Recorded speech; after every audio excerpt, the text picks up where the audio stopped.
Hello, everybody, and welcome to another episode of League Lads. We've got a special guest today. It's me, Hectic Fred. I've got Mitch here, and I've got special guest boys. He's a big podcast guy now, mate. Chad Townsend. Welcome, bro. Welcome. Thanks for having us, boys. Good to be here. Mate, it's great to have you, bro. Mate, if you guys don't know who Chad Townsend is, mate, 2016 Premiership winner, 268 games? Yep. Off the top of my head, bro. And just finished up his NRL career, man. Congratulations on a great career, bro. Thanks, mate. Yeah, it's been a crazy journey. It goes quick though. 15 years. I remember my first game, and yeah, you blink and it goes very, very quick. So I'm very, very grateful for my journey, and I'm very happy and comfortable with my decision to finish this year. That's great, man. Time flies when you're having fun, right? And we got Mitch, who just copped a big loss for his team yesterday, man. And the wound's still a bit fresh, but he's been all smiles, mate. I'm good. But we know he's hurting. Grateful for 4. No one else is ever going to see that in their life. And then when he goes to bed tonight, that he will, the pain will set in, man. It's actually burning Fred that I don't care. It's burning him. I'm going to miss that song, man. Yeah, shut up, man. We had some crazy games this week. We had an absolute belter of a game yesterday. Broncos v Penrith at Suncorp, man. Flaxy was there, and he doesn't want to talk about it too much. I don't think he had a lot of fun. Flaxy looks like he's been beaten through war, dragged through it. He's cooked. He hasn't had a wink of sleep. This bloke, mate. He's been tortured, bro. But mate, Chad, thank you again for joining us, man. We talk a lot of shit here, man. So if we go on tangents and shit, I apologize in advance, bro. I want to know what was junior footy like for you, and what got you into rugby league in the first place? Yeah, it's a good question. I think junior footy was great for me. When I was in kindergarten in primary school, a friend of mine's mum, she said to my mum after school one day, like, the footy team needs some numbers, like, does Chad want to play? And my mum was like, yeah, well, he'll sign up and play. And then I remember going down there to the under footy at Yarwara Tigers, my junior club, and I joined as a 5-year-old, and I basically fell in love with the game from that minute on. I remember early on some training sessions and just having the time of my life playing with my mates, and I'm very lucky that my mates today, my best mates today, are my best mates I met playing junior footy for the Tigers. So I was actually there on the weekend at their presentation, handing out some awards, and I'm very grateful for the opportunity they gave me to fall in love with the game. And it's like everything I've got in my life is pretty much from the game of rugby league. All my relationships, my friendships, my experiences in life, and that's why I'm very grateful for my junior club for just giving me that opportunity. Yeah, your footy mates are more than your mates, mate. They're your brothers at the end of the day. I still speak to the guys that I played with back in the day, and we hear a lot of stories like that, man. Like, people's best mates started when they were 5 years old playing rugby league for the first time.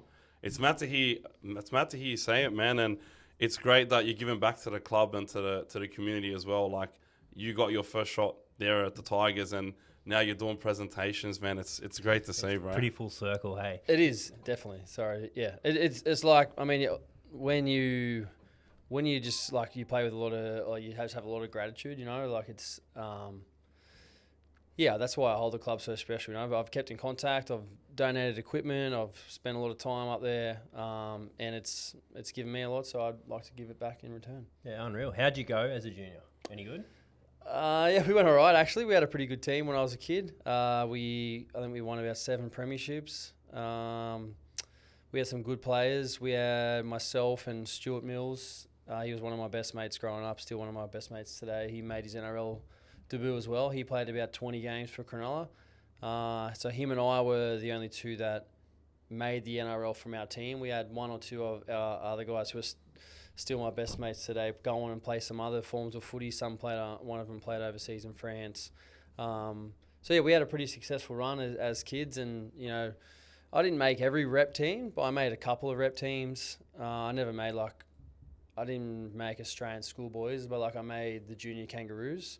I was very young for my age in school, so I had kind of that against me. But junior footy, we played against Tyrone Peachy as well. He played for Cronulla Caringbah. They were like our arch enemy when we were kids. So Still keep in contact with him, but yeah, I don't know. For junior footy, like it's crazy how like you're a kid and if you don't make a certain rep team, like it's not over for you. It's the long game. So, but yeah, I think the most important thing about junior footy is like having fun with your mates. For sure. How do you sort of tie in, like you just mentioned, it's not the end of the world not making a rep team or different things like that. How do you tie in like dealing with that? And also off the back of that, have you found like that's helped you later in life with certain obstacles in footy as well? Yeah, for sure. I think like there's some things where you just can't control as a kid, and it's hard to sort of wrap your head around it all, I think mentally as a kid, because you don't understand it. But as you get older, you quickly learn that there's certain things that you can't really worry about. And like when I was a kid, even like when I was younger in my career, I used to put a lot of pressure on myself because essentially like I was still trying to make the NRL. And there's an old saying, you're not an NRL player until you play 50 games. So,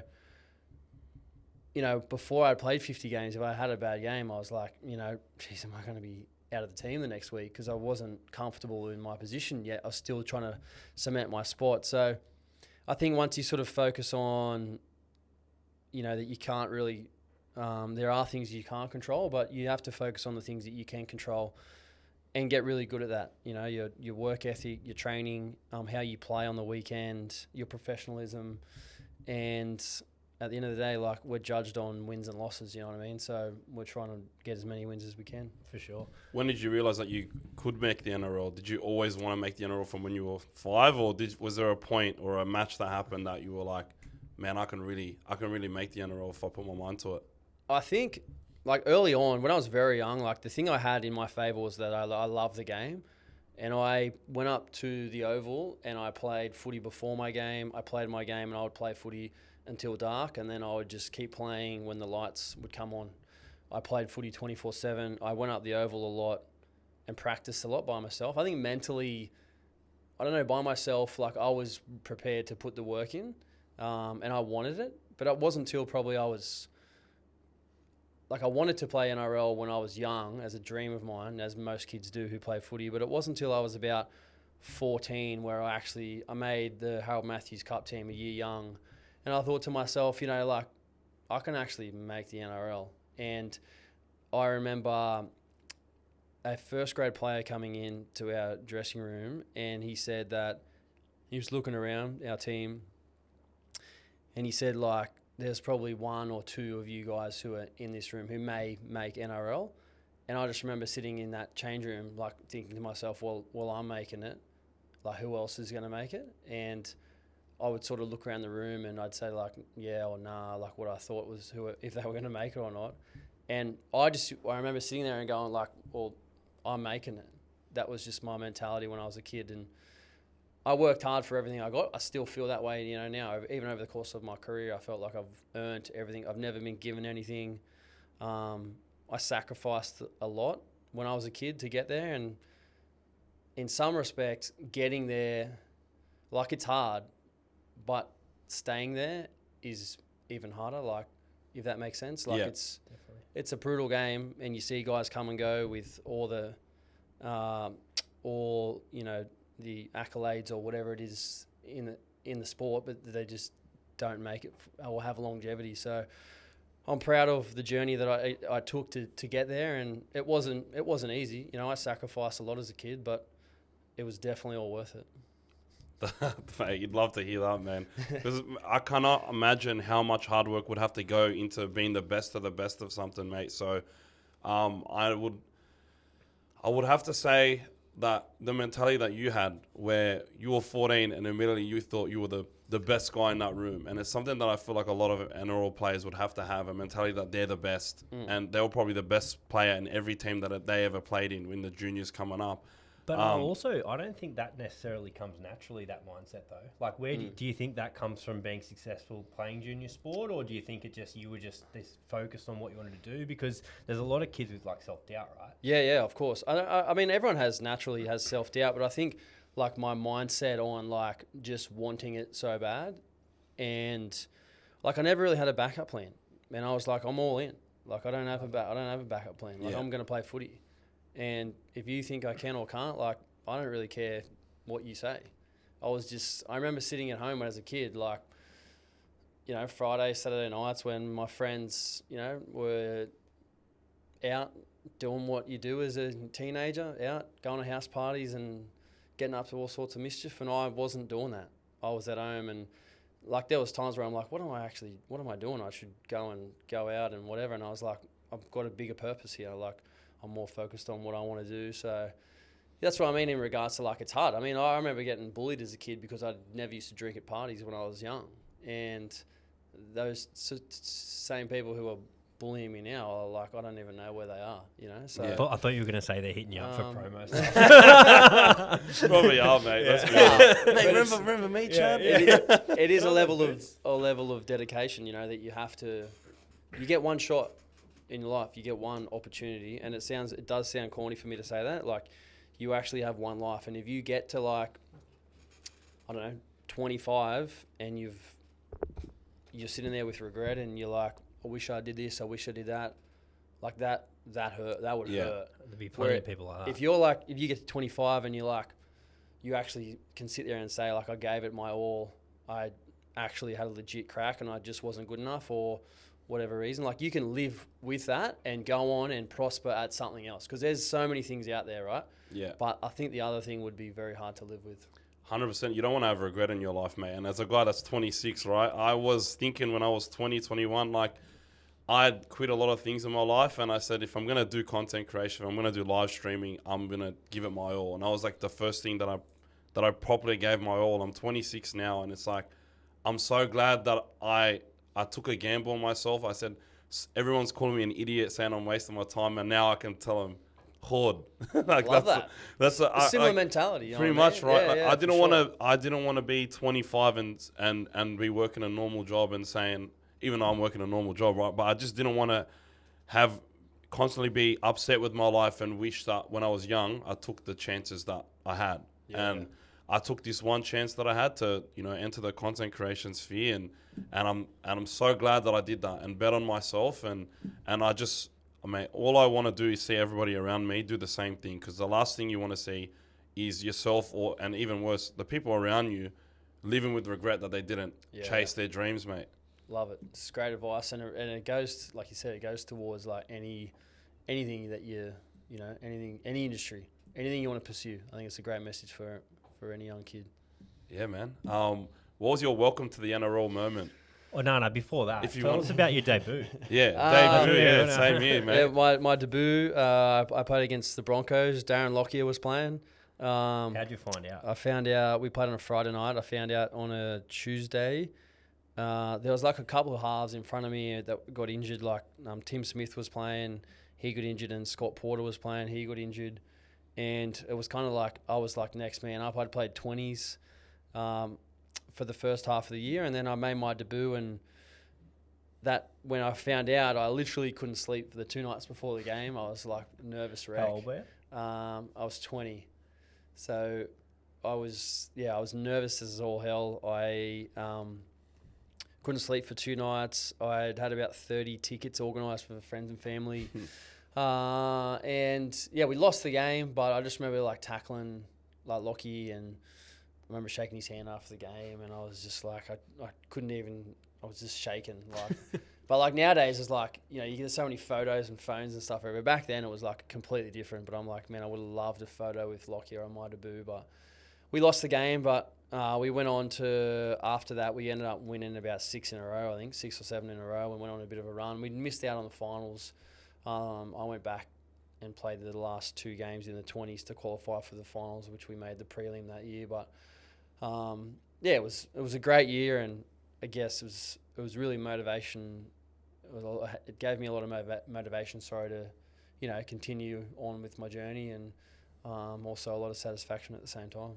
Did you have like did you say any words to Lockie after the game, mate, or just a nervous handshake? Just a handshake. Just a handshake. I didn't say nothing. The boys will give me shit because like I used to buckle like anytime I would meet an NRL player. Like even when I was like established in content creation, I used to be nervous as hell. Yeah. Like I used to barely even want to say any words to him, and I could only imagine someone as good as Lockie, like mate, he just have this aura about him, mate. I'd be 100%. scared shitless. 100%. He's got aura. Well, he did when he was playing. You know, he retired at the end of that year. He still played for Australia. Like, you know, he had a phenomenal career, and he was someone I loved watching when I was a kid. So it was a pretty cool moment for me. Yeah, and then was there a moment that you were like, that hit you like, fuck, I'm here in the NRL? Yeah, for sure. I remember we played Newcastle at home one night, and so far in the games that I'd played, I think I was about 5 or 6 games in, but we ended up winning this game. But it was more like the moment. I remember we were playing the Knights, and Junior Seau was defending at left centre, and I was kind of swinging out and at the back of shape, and Junior Seau swung out, shot out of the line. I didn't get the ball, but he hit me and put me to the ground, and like just mouthed off at me saying like, you know, there's more of that coming, like, you know, just into me. And I was like on the ground just thinking, oh my God, like what the hell just happened? Like, and thinking like, I need to stay away from this bloke. He's got it in for me. And that was like the moment where I was like, yeah, far out. Like it's a man's game here. Like it's on. And I was not really prepared to mouth off back at him at that stage. Was it, to question of that, I know you said you sort of went sort of 20 straight to NRL, so you didn't play much cup in the lead up. Was it a big difference? Like, did you notice the going to men as opposed to getting tackled by kids, or? A little bit. I mean, I played probably 3 or 4 New South Wales Cup games over the previous couple of years. When I was 18, I played a couple of cup games. Yeah, so okay. I hadn't played too much. More in that age, it was like 20s was the thing. Yeah, it was yeah. like if you could play 20s, Holden you Cup, would. yeah. Yeah, Holden Cup, Toyota Cup. Like the games were on TV, where the Premier League games weren't on TV Yeah. back then. But yeah, I mean, the jump was definitely big, but I still felt like I could handle it, and I still felt like I played some really good games in that first year. But yeah, I guess the more time you get under your belt, the more comfortable you feel at the level, for sure. Yeah, do you feel like you're, like, it's a completely random question, but like, do you see yourself now that your career's done as more of a trash talker, or were you always like, I'm gonna let my game do the talking, you guys can talk all you want, but you're not gonna get in my head? Nah, I was never a trash talker. Nah, never. I got involved in a little bit. Like, I'd never wanted to take a step back from anyone. If someone wanted to have a go with me, I would be prepared to have a go. Like, if you want to get in my face, I'll get back in your face. What did Kalen say to you before that? He said nothing. But yeah, I mean, it was more so. Sorry, man, that one I was waiting for. He was either going to bring it up or I was going to bring it You'd be up. surprised how many kids actually, or how many comments they get about that. But yeah, I mean, like, trash talking was never my thing. I mean, you know, a little bit here and there. I mean, I wouldn't say that I would never trash talk ever. Like, I think it's just natural thing that kind of happens, and I never felt like I would ever cross the line with my talk. I wouldn't say I wouldn't class myself as someone who trash talked, but if a front rower changed his line and ran over to the sideline to run at me, and I tackled him, and I got him on his back, and I said, "That's a dominant tackle, bruz," and then, like, you know, pushed his head in the ground a little bit, like when he changed his line. It's like, you know, but that rarely happened, you know. Like, it was more so like, or like, I remember this one time, I'm not going to say the player, but we were pumping him like by a lot, and there was like 4 minutes to go. It was like garbage time, and we were up by like 24, and he like shot out of the line and tried to hit one of our players like hard, and I said to him, "Where's that been all game, bros?" And, Shout out Willie Mason. and he just told me to like shut the F up, and I just laughed, and that's the end. That was the end of it. So yeah, a little bit. I wouldn't. Yeah, like I said, trash talking wasn't my thing, but I mean, it did happen. Yeah, you got to sort of defend yourself, right? But I guess on the Sharks, you didn't really have to do much of it because Mick would do all of it, right? Mick was great, actually. He was awesome. He was like, he would get into anyone. He didn't care who the hell you were. Actually, quick story. Before I was at the Warriors. I did my 14 and 15 seasons. I went to the Warriors, and midway through the 2015 season, I'd signed back to go with Cronulla for the next 2 years, and we were playing Cronulla a couple of weeks after I'd signed. So it'd come out officially, Chad Townsend going back to Cronulla, and we're playing the Sharks at Mount Smart. And I'm playing for the Warriors, and it's our scrum feed. So there's a scrum, and I'm looking for the ball, and Michael Ennis has it. So I walk over to Michael Ennis, and I go to grab the ball off him, and he puts the ball out like this, and then just throws it away and just stares at me in the face like this, like just stared at me, and I was like, all right. So I went to grab the ball, as I went to grab it, he just threw it away. So I was just like, all right, Michael Ennis, we're going to be teammates next year. And then I hit him up the next year. I said, remember when he just like threw the ball away? Like, remember? He's like, yeah, no, like, don't. He just laughed and said, I don't remember. So that's great. He does so much stuff, mate, that he probably doesn't remember half the stuff he does. Can I ask you a question? So on going to the Warriors earlier in your career, there's obviously a big jump, like you're getting paid in a different currency, you've got to move to another country, there's all these other little things that people don't realise. How, like, in terms of the Warriors recruiting players and different things, obviously a lot of that comes into it. Can you give us an insight into, like, what it was like, going, like moving to another country, getting paid in a different currency, all this sort of stuff? Yeah, it was crazy, to be honest. It was the first time I'd moved out of home. So that was a pretty big move for me as a young kid, early 20s. I had to open up a New Zealand bank account. I was getting paid in NZD. It's like superannuation, like, isn't compulsory over there. Okay. It's called like Kiwi Saver, so you don't have to do it. Did you do it? I didn't do it, no. So that means you got paid it up front? I got paid it all, and then I would put it in my bank account, and then I'd transfer it when the exchange rate was good back into my Aussie bank account. So I never really held money in New Zealand dollars for a long time. Like I had, so you weren't there long term then? I only had 2 years there, but I had properties in Australia and things that I wanted to sort out back home. Yeah. So, but yeah, it was very different. Like just even learning like how the whole tax system works. Like they do tax very differently over there. Lifestyle is very different. Cost of living, like I remember fuel was like $2.20 when I was there, and now I think it's around $3 now. Like someone could probably comment on this and let us know how much it is, but it's like the cost of living is very different over there. But I love my time in Auckland. It was fantastic. I loved it. The Warriors is such a good club. Is that where you met your partner? No, we met in Shire when I was playing here, but we'd only been seeing each other for a couple of months. And when I met her, I was like, look, I'm actually in negotiations now to either sign with Penrith or I'm going to sign with the Warriors. So I'd met Phil Gould. I had a Chinese lunch with Phil Gould, and I'd spoken to Matt Elliott on the phone. And I was like, I'm leaving Cronulla because I wanted more opportunity. I wanted to play more games. And who was in front of you? They'd signed Jeff Robson and Todd Carney in front of me. And I'd played a couple of games, and I'd got like, I was getting man of the match, and I wasn't playing the following week. And I was like, look, I said to my manager, like, I don't want you to negotiate with the Sharks. Like, I'm out of here. I'm done. I want to go and play somewhere else. I want more opportunity. And then the Warriors and the Panthers, I'd spoken to both of them, and I had an offer, and I was like, look, I want to challenge myself. I'm getting out of my comfort zone. I'm going to New Zealand. Wow. I'm leaving everything back home. So I said to my now wife, I said I was talking to the Warriors and the Panthers. Anyway, I made that decision all on my own. I didn't, because we'd only just been speaking. I said, look, I'm signed with the Warriors for 2 years, and like I'd love you to come over. So she's like, all right.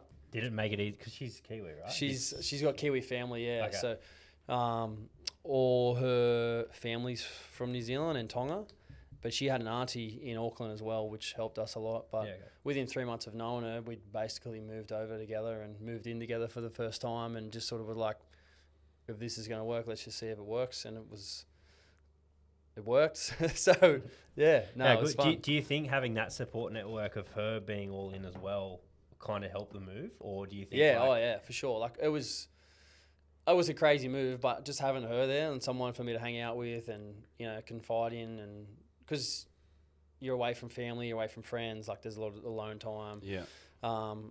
And she was great at that, very supportive, and she's been there the whole step of my career, and that's I think why we've worked, because of she's put me first for the last 15 years basically throughout my whole career, and it's without her I wouldn't be where I am today for sure. Smart man, he found the keeper and made sure to keep her. When you know, eh? Hey. So obviously you wanted out of the Sharks. What brought you back? Yeah, so my wife's mum had bowel cancer. And she didn't have long to live, or she got told that that she was it was getting worse and worse. And I'd had 2 really good years at the Warriors, and Andrew McFadden was the coach there and I went into his office and I said, look, mate, like I really think it's time for Marissa and I to go back to Sydney. We want to go back to Sydney. Marissa's mum's a bit crook and we want to be around her. We don't know how much longer she's going to be around for. And Andrew McFadden, he offered me a 3-year deal to stay at the Warriors. He's like, mate, we actually want to really keep you. We offer you this 3-year deal. And I was like, far out, mate. Like, this is crazy. Like, it actually blew me away. And then I just said to him, mate, like, I just can't accept the deal. It's like, we want to move back to Sydney. And I didn't have a club at that stage. I wasn't like actively talking to anyone at that stage. I was just like, I want to go back to Sydney. Let's see where it takes me. And then we were playing in Cronulla, and my agent had reached out to Flano and said, mate, what do you think about Chad? And he's like, mate, we want him back now. We want him back now for the rest of this year, when we want him back the following 2 years. And he's like, mate, we've seen what you've done at the Warriors. You've had a great 2 years. I'd played an extra 45 games in the 2 years I was at the Warriors. And he said, we're bringing in a new halves pairing next year, and we're just about to sign James Maloney. We want you and James Maloney to be in the halves, and Michael Ennis is our hooker, and Ben Barber's going to be our fullback.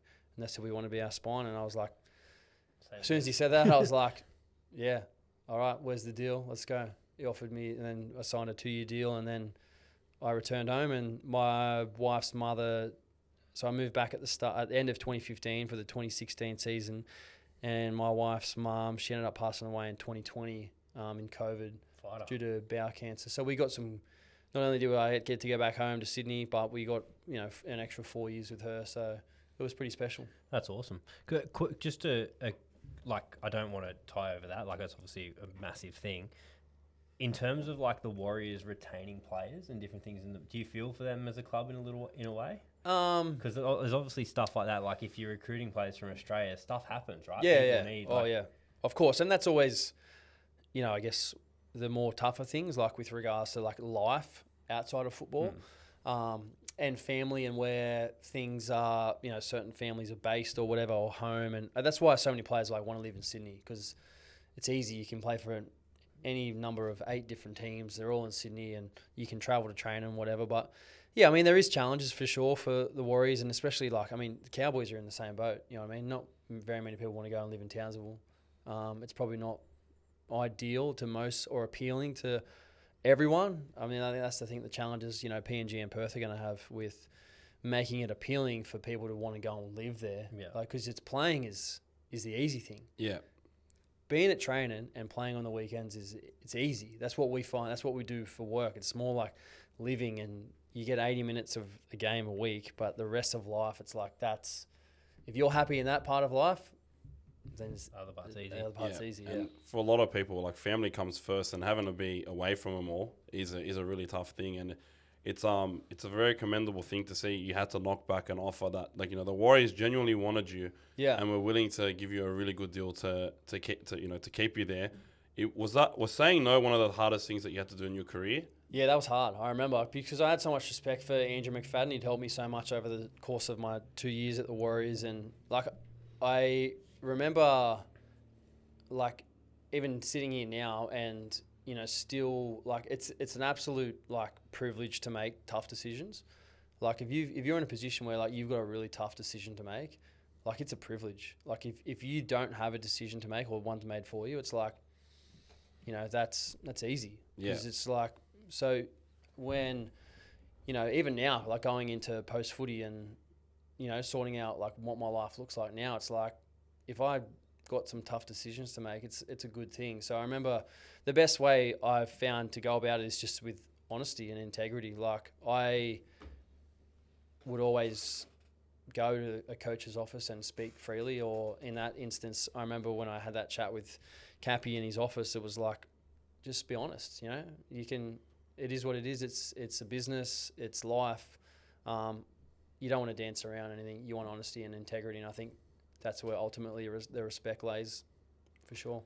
Yeah, but although it was a tough decision, I think it was fair to say that it paid off, because right after... Well, before we get to that, can you give us your favourite James Maloney story? Oh, mate. I've known Jimmy for a long time. He's close with Jimmy, that's why he wants to know. Jimmy, far out. Where do I start, mate? I mean, you won't mind me saying this. He's probably one of the most annoying people I've ever come across in my life. I only admit that. I think he's smiling hearing you say that, mate. Nah, and his freaking voice. Nah, look, I think there's a couple of stories. I mean, he used to play like floor is lava in the gym. He never lifted weights. He never brushed his teeth when I used to room with him.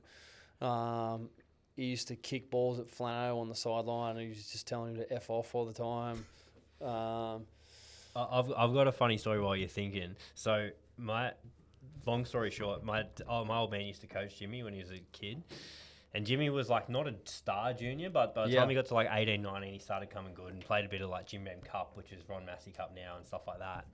Anyway, the guy who was like the captain of the rep teams and all this sort of stuff coming through was like telling a story. And Jimmy goes, "Oh, when was that?" And he goes, "Oh, that was back when I was better than you." And Jimmy goes, "When the fuck were you ever better than me?" But that goes back to that belief, right? Like it's a similar mindset to what you were talking about earlier. Everyone in the room, I'm the one that's going to make it. That's just one common thing that NRL players sort of have in common, I find. Yeah, for sure, definitely. Like that's something Jimmy would say. 100%, and he would believe that, you know. Yeah, the first time I met Chad, we mentioned something like that, where it's like pretty much every NRL player's got to sort of believe that they're the best around. Otherwise, that self-doubt starts to creep in, right? I said this, so I'm fucking name dropping everyone here, but I used to live with Connor Watson when he first played NRL.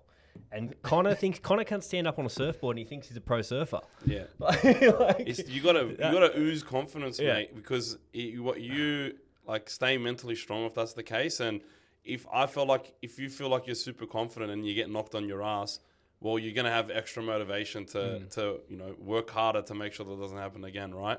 That's the way I always say it. Believe it, take action, kind of thing. Always, mate. 100%. But so. Mate, when you went to the Sharks, that spine is off his head, and then you also had Andrew Fafita, who in my mind is if like he's one of the greatest props to ever play the game, bro. And I watched that try back the other day of what he did in the grand final. It was like that try does not get spoken about enough. It's one of the greatest grand final tries that has ever been scored, mate. I still remember where I was at my uncle's place, just watching that in absolute awe. I was playing prop that year as well, and it was my last year playing. I was like, man, like I don't know. It just boggles the mind how he was able to do that. Now, you told me you were a 6. Mate, I was a 6 for half a season. Mate. Half a season, and then a little bit in Oztag. But nah. He reckons he's got ball skills. Nah, mate, I do, mate. I have soft hands, and elite footwork in every sport that I have, mate. All right, like I think I'm the best. I got happy feet, mate. That's the way I describe myself. But, mate, I was. How was that championship year? And did you think from day one, like I know everybody's probably gonna say yes, but was there genuine championship aspirations from day one?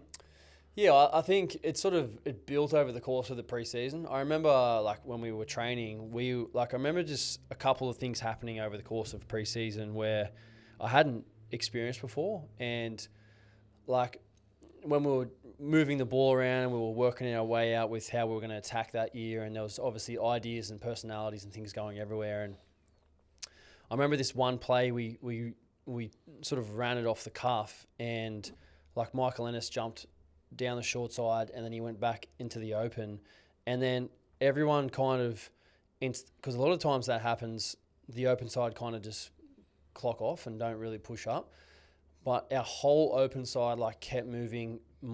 Mickey passed the ball, and we sort of fell into our shape, and then it was kind of just the defense all caved in, and then I remember just Matt Pryor just scoring a try underneath the sticks, basically untouched, and it was like not only did Mickey and a couple others, like it would have been like 6 or 8 guys had to execute their play for that to happen, and it wasn't a set play. It was like off the cuff footy where like everyone just kept moving. I remember seeing that, and I was like, I'd never seen that happen. I'd never seen that happen before. And then there was another time when we're in camp in Terrigal, and we're staying at Star of the Sea, and we're training at Maury Breen Oval. And I remember we had like a meeting after training, and we had a really, really like awesome session. And it was Wade Graham, myself, Jimmy, and Flano. I've still got a photo of it on my phone, actually. And the 4 of us are just standing there talking. And I remember standing there in that meeting thinking to myself, we are doing stuff now that like I've never, ever seen from a team. Like the way that we're moving the ball, I haven't experienced it. Like I haven't experienced this connection and this type of role about this is what you're doing, this is what I'm doing, and this is what we're doing. And then obviously over the course of the season, you know, like we won 15 games in a row that year. Like it was crazy. Like we didn't lose a game for 4 months straight. Everything in life was like the best it ever been. I remember in the middle of that streak, you get to a point where you have that confidence where it's like, if we don't win the comp this year, like it's a foul year. Yeah. You know, that's how you feel. That's how you feel. And like, would I have said that publicly? No way in hell. Like you have that confidence within, I guess personally and as a team. But, mate, it was probably one of the best years of my life, to be honest. Like just the way that all ended up. Yeah. Yeah, man, I'd always be thinking about it if I want a comp like that. And then had like, to get that chemistry in the preseason is a lot of teams don't go through that, and I think that's a real part of what makes the team so great. Is you could see it on the field, but like when you have guys like Jimmy and it's always like every time you look at a Sharks player in 2016, there was a smile on their face. Yeah. And Mick was always smiling the most when he was giving other players shit. like I don't think I've ever seen a bigger smile in my life on Mick's face. Than when he was like Viking clapping the Canberra Raiders fans. Yeah. That's a core memory in my brain, mate. Like this was football's fun, right? Yeah.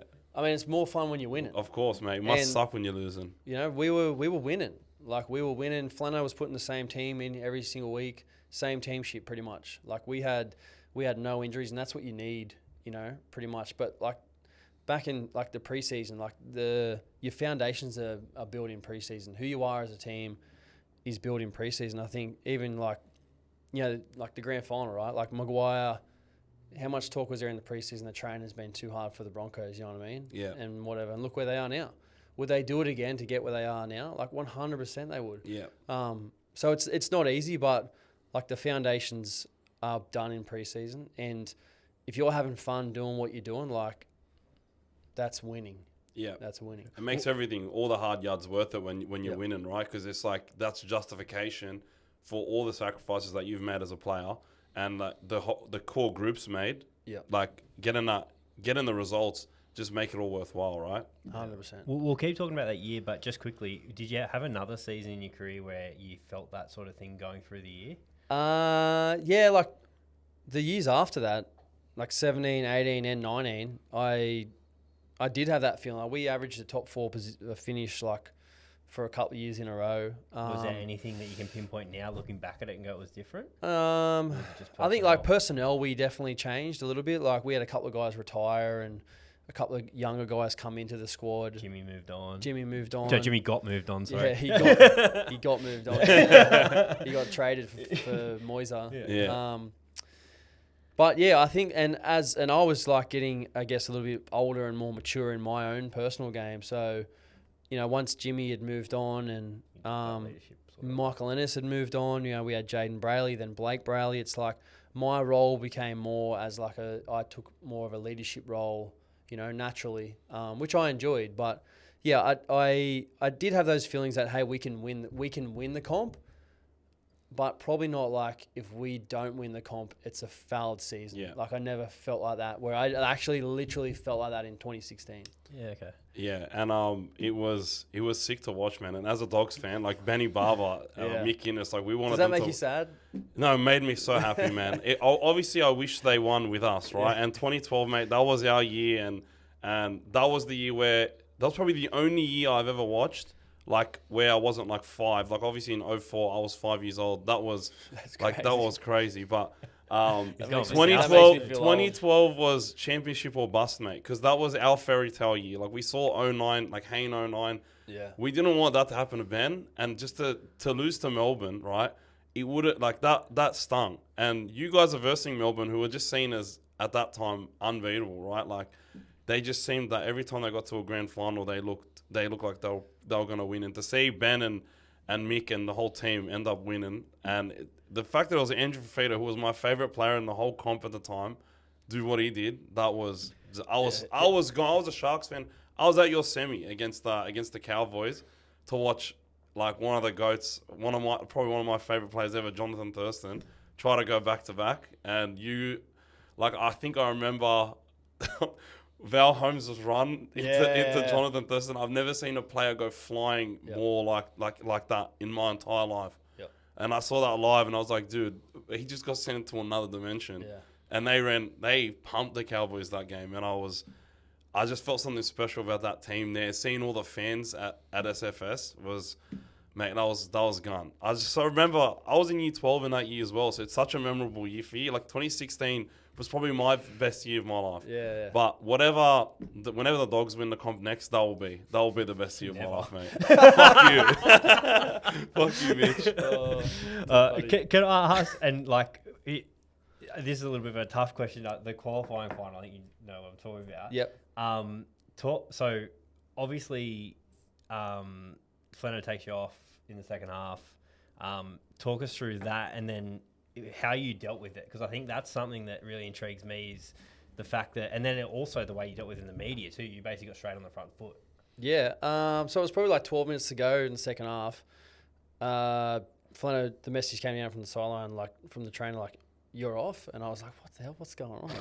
I've played every minute of every game so far this year. And we had always carried an outside back on the bench. And in this case, Billy came on. He went to centre and Birdie went to 5'8". And it was like, I was like probably caught off guard a little bit. I didn't expect it, obviously, being a halfback. But it was probably like a couple instances in the game where like Louis and I weren't really on the same page where we should have been.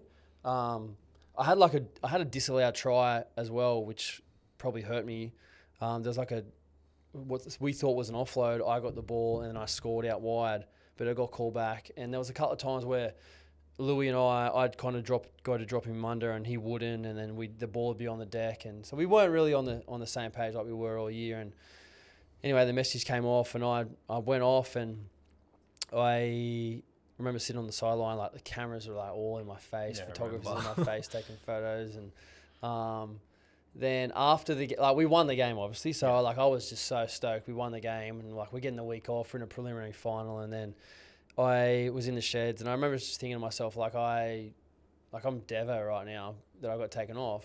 I didn't speak to Flano after the game, and then my missus came down, and I didn't go on the bus home. I went in the car with my missus, and I remember I was talking to my agent on the phone in the car on the way home, and he's like, "Man, what the F's going on? Like, this is a joke. Why do you take you off and this and that?" And I was like, "I don't know. I didn't speak to him." And then he's like, "All right, well, you go to training tomorrow." We had recovery, and he's like, the first thing you do when you get there is you go into his office and you look him dead in the eye and you say to him, like, "I know you took me off like yesterday, but I can guarantee like that's never ever going to happen again." And look him dead in the eye. And that advice like was awesome from my agent. Who's your agent there? Chris and Gavin Orr are my agents. Cool. And anyway, that next day I walked into Flano's office and I knocked on his door. I said, "Mate, do you mind if I have a chat?" And I looked him dead in the eye and I said, "Mate, I know you took me off last night. I want to know the reasons why, but before, like, I can just guarantee you, like, that's never ever going to happen again." And he's like, "All right, mate, like, I just felt like we needed something a little bit different and just wanted to get Billy on the field. And, you know, we've had to take Ricky off at certain stages this year and other outside backs. And I just felt that was the thing." And I was like, yeah, like, I'm a team guy, you know what I mean? So I wasn't kicking stones, but I was, like, very motivated. And so I said that to him, and then I sort of obviously made sure I asked him to, like, where do I stand for 2 weeks' time? He's like, "Mate, like, you're our halfback, you know what I mean? You have been all year. You're our halfback." Like, I just was just at that moment, that's just what I thought we needed to do. So I respected that, and then from that minute, we weren't playing for, like, obviously 2 weeks. So, like, I was like, fuck, I'm jumping off social media, you know what I mean? Like, yeah. I'm not watching the news. I'm off social media. Social media is nowhere near.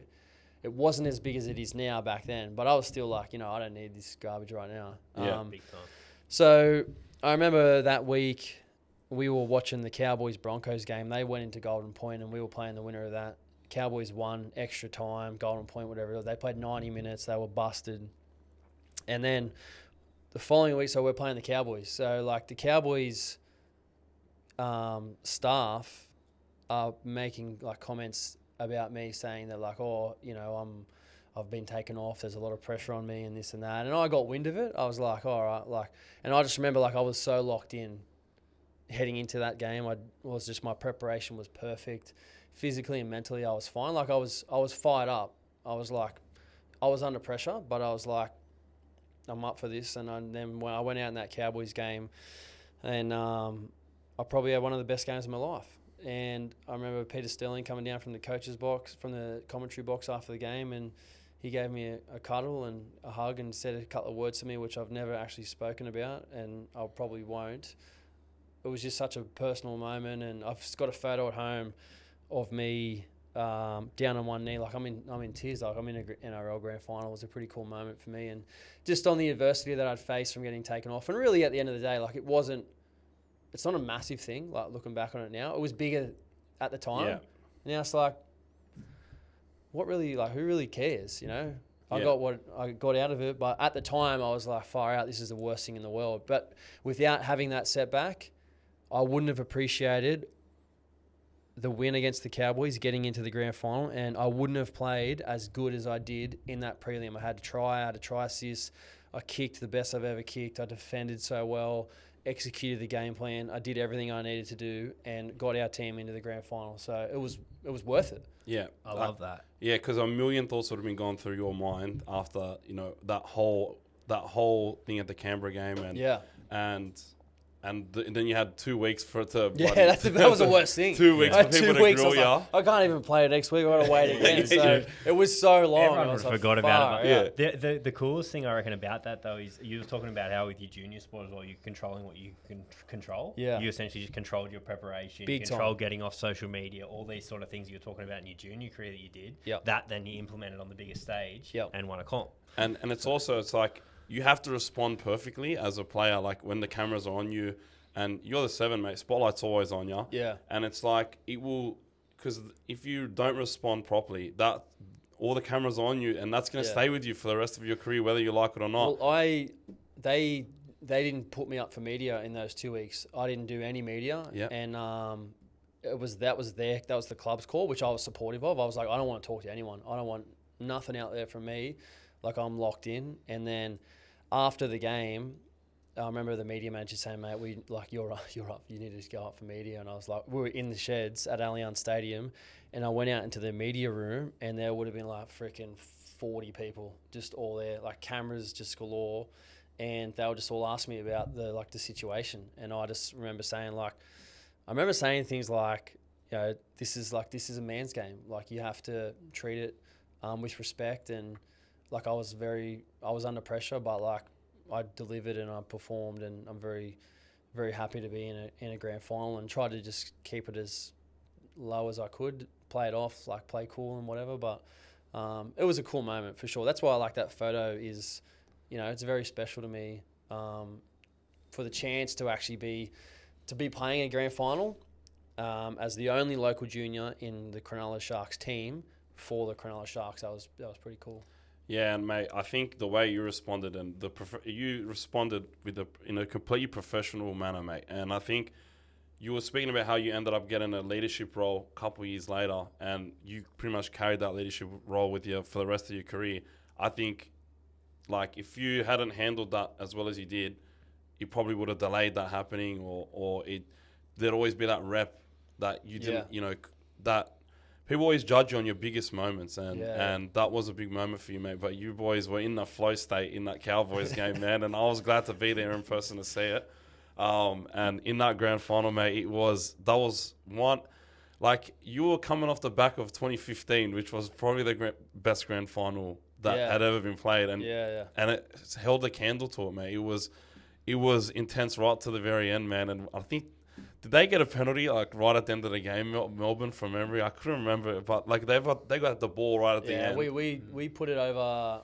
I kicked it over the sideline actually, grubbed it over, and then they had a scrum, and it was like that last minute. I've only seen I haven't watched the game, to be honest. I won't watch the game back. Why? I'm not interested. I just don't want to watch it. Yeah, you don't want to spoil what it is in your head, man. I don't want to put myself through it. Like, I'm just like, I've got the ring, I've got the memories. Bro, I was on my feet at the last play. Like, I just don't want to relive it. It's like. Because, like, the way I watch footy is, like, I just analyse the shit out of everything. Yeah.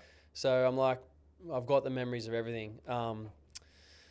But yeah, like that last minute was crazy. We used to do this drill where like we used to defend the try line and we always used to be down in the defence. And Steve Price, our assistant coach at the time, he used to basically just get on our backs about non-stop moving. And if you watch that last minute back, like you'll see our whole right edge is over on the left side of the field. Then we chase back again, and it's just like that care and determination, that want to just sort of stop and desire to not let it try in was why we won the comp. Like we were known that year probably for our attack, but it was our defence that ultimately won us the game because Melbourne don't beat themselves. Like the Storm are a very good outfit. They always are every year, and we had a game plan where we wanted to make Cameron Smith make more than 50 tackles. Like the stats said that if Cam Smith makes more than 50 tackles, the percentage of Melbourne winning comes down dramatically. So we ran all of our traffic at Cam Smith. We completed at 95%, and that like we won the game through the fundamentals, and it was it's a pretty cool feeling, to be honest. Unreal. Can you talk us through like the aura of coming up? Like obviously you've been playing against them for like 3 or 4 years already now, but like playing up against people like Cameron Smith, Billy Slater, Cooper, all these guys are in not the back end. They're probably right at the prime at that stage as well. Like when you're coming up against them, is it like, fuck, that's Cameron Smith? Not really. It was more, that was my like Darren Lockyer moment, Okay. to be honest. Yeah, that was like, oh, this is Lockyer. Once you get a couple of years in, it's like, I don't care who you are. I'm trying to take your head off. I remember like Billy Slater was always very, very competitive. Like if I got a hold of Billy, like he would, I mean, like he'd try and wriggle out of certain things, and he'd throw a bit of trash talk and whatnot, and a few stray elbows and whatever. But you're doing anything you can to win. So I sort of felt the same. It was like if I needed to try and get into you, like I don't give a shit that you're Billy Slater, and So I cool. respect you after the game. But throughout the game, it's like I'll try and take your head off if I have to. In a grand final, especially, like, mate, you can't be thinking, oh, mate, you can't buy into the aura, mate, because No, you got I to beat agree. them. Nah, and even like our team, like Cooper Cronk, like known for going deep into the line and playing some ball playing and ever. It was we were like, get him on the deck, get him back then. Like you could hit playmakers late, and it was like every time he goes into the line, he needs to be on the ground, getting off the ground. That was like the game plan. Yeah. So you respect him for sure,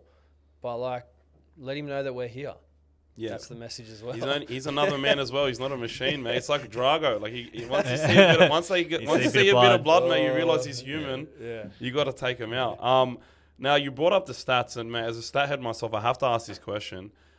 We've seen in modern football and modern sports in general, the stats have just completely taken over. Now, when you came into the league, were stats and statistical analysis very prevalent, or did it slowly come into the league once you started, hitting the era where, stats and social media and everybody the stats became a lot more accessible past like 2010. Yeah. Now, did you see a massive uptick like while you were playing, or was it always there when you started? 100%. It wasn't there when I started. When I first started, like try assists, line break assists, they weren't really a thing. It was like if I came off a field and I wouldn't know if I wouldn't count how many try assists I had, line break assists or whatever. It was just like how many tackles have you made? How many tries have you scored?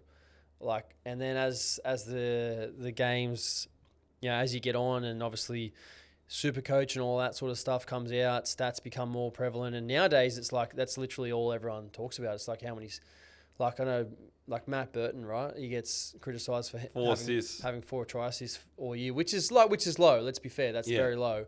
But Matt Burton does other things for the Bulldogs that other people can't. You know what I mean? You hear that, mate? Like, I've been saying that for ages. So, like, that's an easy out for people to say, like, oh, his stats are whatever and this and that. And, like, it's not about, like, I was never a big stats guy, like, but if I came off the field and there's games where I've come off the field and I've had, like, no try assists, but I've played an awesome game.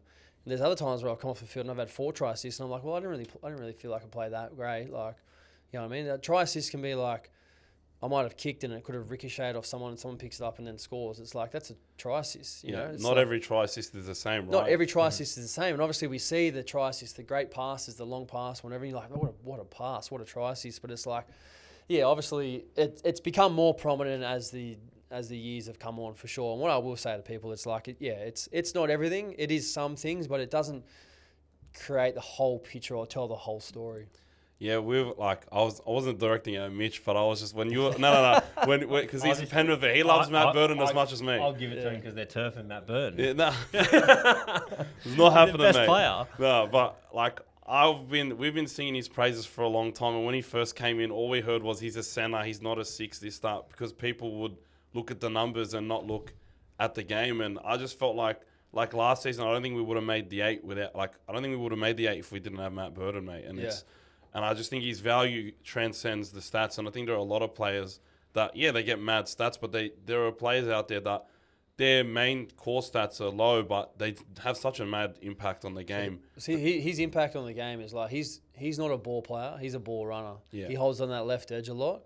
He likes to play that shape with kick-out, where kick-out gets out the back behind his centre. The left foot kicker, like he runs a lot of the time out the back of shape. So he's not like throwing mad shape and all these short passes to ball runners, because he doesn't do that. But he's a big boy with a big figure, so you kind of want to play to your strengths. And like that's what I mean. Like 4 try assists, like it's obviously very low, right? He would like probably at least double, like maybe 10. You know what I mean? I don't know how many tries he scored. You know how many tries he scored this season?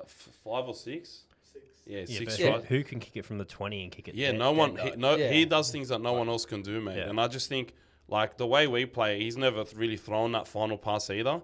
Now there's always a lot of debate, whether he can, or you know what I mean. But I'm a firm believer that he's a top level 6, mate. He's in the Dally M. Of course you are. Of course I am. I got to back my boys, mate. But I love that. We seeing the success, finally prove that he is in fact a 6 and not.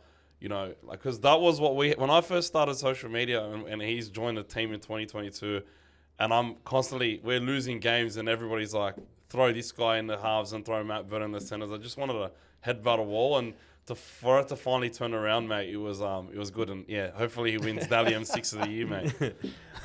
Talk us through the euphoria of winning the comp, and then after that, like, what are the guys going through this week? Like, what are they doing now?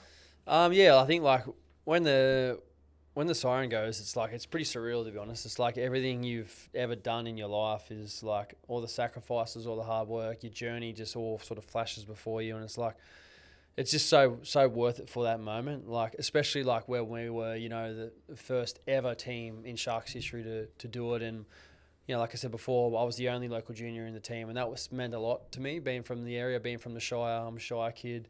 So it was special. Like just the week was incredible after celebrating family and friends, the Shire, crowd surfing in Northies. Yeah, how was Northies? It was pumping. It was crazy. It was it was insane. Was Northies the one they showed the other day when they I think that it was like it looked like a retirement home. I'm sorry, I don't know, but they scored and they cut to the. No, was that Northies? No, that was okay, the I just wanted to make sure I'm not. Yeah, I don't go to the Shire too much, mate. So I just wanted to know if that was Northies is good fun. I hope he's not crowd surfing with all the oldies, mate.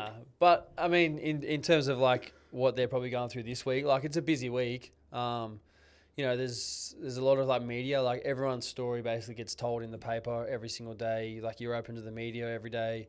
Obviously you've got, objectives with the NRL and commitments there with, the launch and, the grand final breakfast or whatever it may be. Back then we went on the footy show, actually. We all went on the footy show live on Thursday night. The footy show is still going around. So, but I guess the best thing is like you still get to like obviously your training, and at this time of the year training's not hard. It's usually short, sharp, and intense. So you don't train for too long. It's not too hard, but while you're out there, like it's important you get the work done. And like our senior players, when we played the grand final, did a fantastic job at making sure we were prepared and we focused on the right things and we put energy into the right things.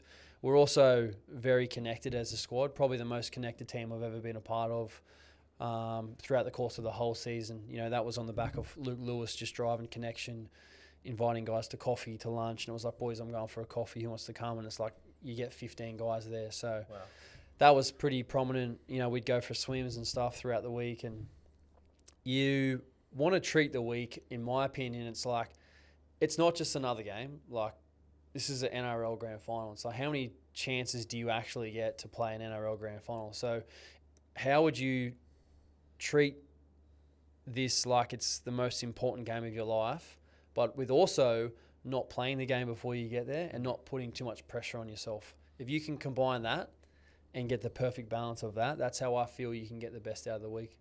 Love it. That's unreal. That's pretty sick. Yeah, And do you feel like after you won, mate, like, did everything change to you? Did the way people treated you change around the league? Or, like, I would feel like, mate, you win a premiership, you get the respect, man. Anyone's talking shit, you're just showing the ring finger. Still now. I mean, it changed my life forever. Yeah, still now. Like, like, next year's 10 years, and, like, I've lived out of the Shire for a bit. Obviously lived in North Queensland, and you still come across a random Sharks supporter and they'll just stop you and say, thanks for 2016. Still thank you, shake your hand. After the year we won it, it happened all the time. Anytime I was out in the Shire, down the shops or whatever, just everyone would come up to you. But every now and then, yeah, people still come up to me and sort of say or want to speak to me about it, or drop comments on my social media or whatever it is. And it's like, your name sort of gets etched in history, you know? So it's a pretty cool feeling. Yeah, sick. What's so obviously he's won the comp. Talk me through going back to preseason 2017, because obviously the Roosters did back to back. Penrith did 4. No one prior to that had done it forever. Yeah. What is it like? Is it a bit flat when you go back? Is it like, fuck, we've got to climb Everest again? Like, what is that? What's that feeling? Because as I said, no one's really been able to continually do that. What is that next preseason like? Yeah, I think it was probably. Like, we lost Michael Ennis. He retired from after that year. So he was a big loss for us. He was like the glue for our team, the motivation with the leadership. Look, we pretty much had the same. Like, Jaden Brayley came into the team that year. He made his debut and played the full season, done a fantastic job. But I think for us, we definitely didn't handle that first week of finals as well as we should have. We lost week 1. We finished 5th. We probably deserved to finish in the top 4, but we just didn't play. We just lost 1 or 2 games that we probably should have won. And I don't know whether that was complacency or whether it was a hangover from the year before or whatever it was, but I've definitely felt like we underachieved that following year with, the squad we still had and the success that we had. So it was disappointing, but we were definitely up for it, for sure. Yeah. Yeah, mate. I think. Sorry, I was like thinking of like who'd they lose to in 2017? We lost to the Cowboys. Cowboys finished 8th. We finished 5th. They went on that run and then made the grand final. So why'd they finish 8th again? Because I was thinking, did they finish 8th or 7th? Because they snuck in because we beat the Dragons in the last week of the year. Yeah, they were on Mad Monday and they were like, "Oh, we better stop drinking now." I had Cowboys fans literally coming off to me at school, or basically I went to school with thanking me because we got him in, and mate, that was a fun year as well. And I think I was expecting a bit more from the Sharks, but I think also they would have had that prelim loss like etched in their brain, mate, and they wanted to get some redemption, mate. So probably. And Taumalo was off his head that year, crazy. That was sick. Yeah, how was footy through COVID? This is a question that I don't sort of see asked too much. I want to know that because you obviously changed clubs. Like there's a bit going on. It was weird, and it was a weird time for life in general. For footy, like when the comp stopped, it was like what's actually going on? We're having meetings with the RLPA about, are we getting paid? What money's there? Guys are naturally under a lot of stress about paying. There's guys when the comp had stopped who were working, whatever they were allowed to do. So I'd say there was a lot of stress naturally within society, but also within our players. And we were meeting very regularly with the RLPA about what actions we could actually take and what money we were there. And we had money in funds that we took out to pay players. And it probably ultimately taught us and definitely the NRL a massive lesson on how to manage something like that. Especially I think the NRL got a bit unstuck with their financial position and some of the outlays that they had and some of their investments that they didn't have. So they've taken a lot of steps since that position to sort of try and get their ducks in a row. But yeah, it was a stressful time. Wearing masks, moving the whole comp up to Queensland. My family and I lived in an apartment for 3 months in Queensland, which Queensland there was no restrictions, so we were very fortunate with that. But my wife and my 3 kids at the time did hotel quarantine, for 2 weeks in a hotel room. So my wife was an absolute soldier. But we moved to the Cowboys after that, and the borders were still shut back in Sydney, so we couldn't go back down to pack our house up and get it all. So we went from the Gold Coast up to Townsville, and the Cows were like, we'll organise someone to go to your house and pack the whole thing up and ship it up to Townsville. So we moved. We just had everything left as it was, and we had removals come in go through all my shit, pack it all up, and shift it all up to Townsville for us. Wow. How did you end up at the Warriors there? What ended up happening with that? I probably should have done more research, but yeah. So 2021, I was still at Sharks, and I had an option in my favour to stay for 2022 with Cronulla, and So effectively, I was off contract if I wanted to be. And I had never thought of like leaving Cronulla and sort of going. And then my manager said to me, mate, Michael Morgan's shoulder's busted. He's about to retire, and the Cows need someone like you with some experience and some leadership to go up there and take his place. What do you think? And I was like, look, I'm open to it. So he organised the meeting, and I went and met with Todd Payton and Michael Luck and and them, and they just sort of said to me, like, we really like what you do. We want to offer you a 3-year deal. This is what we see your role as. And I remember going home to my wife, and I was like, what they want me to do is, like, it's a good fit for me. And then the next day an offer came in, and it was a 3-year deal. And I was like, within 7 days, I'd basically said to Cronulla, look, I'm going to knock back my offer. And in that time, it was like Fitzy had just signed on with the Sharks to coach the following year. And I had a conversation with Fitzy, and he said, mate, we'd like you to stay, but understand that you're assessing your options. And then, so I went to Fitzy, and I went and told him to his face, I said, mate, I'm not going to stay. I'm going to decline my offer, and I'm going to sign with the Cows for 3 years. And then I played maybe like the next 2 weeks, or 1 week or 2 weeks, and then we played the Dragons, and we played them at Cogra, and we played in Golden Point. I kicked the Golden Point field goal to win the game, and then the next week I was out of the team. So I got basically dropped after that. Like, I made a business decision to go to the Cows, and they made a business decision to take me out of the team, and then I basically was out of the team for a couple of weeks, and I said, like, look, I understand how this works. Like, I'm moving on. You guys are moving on.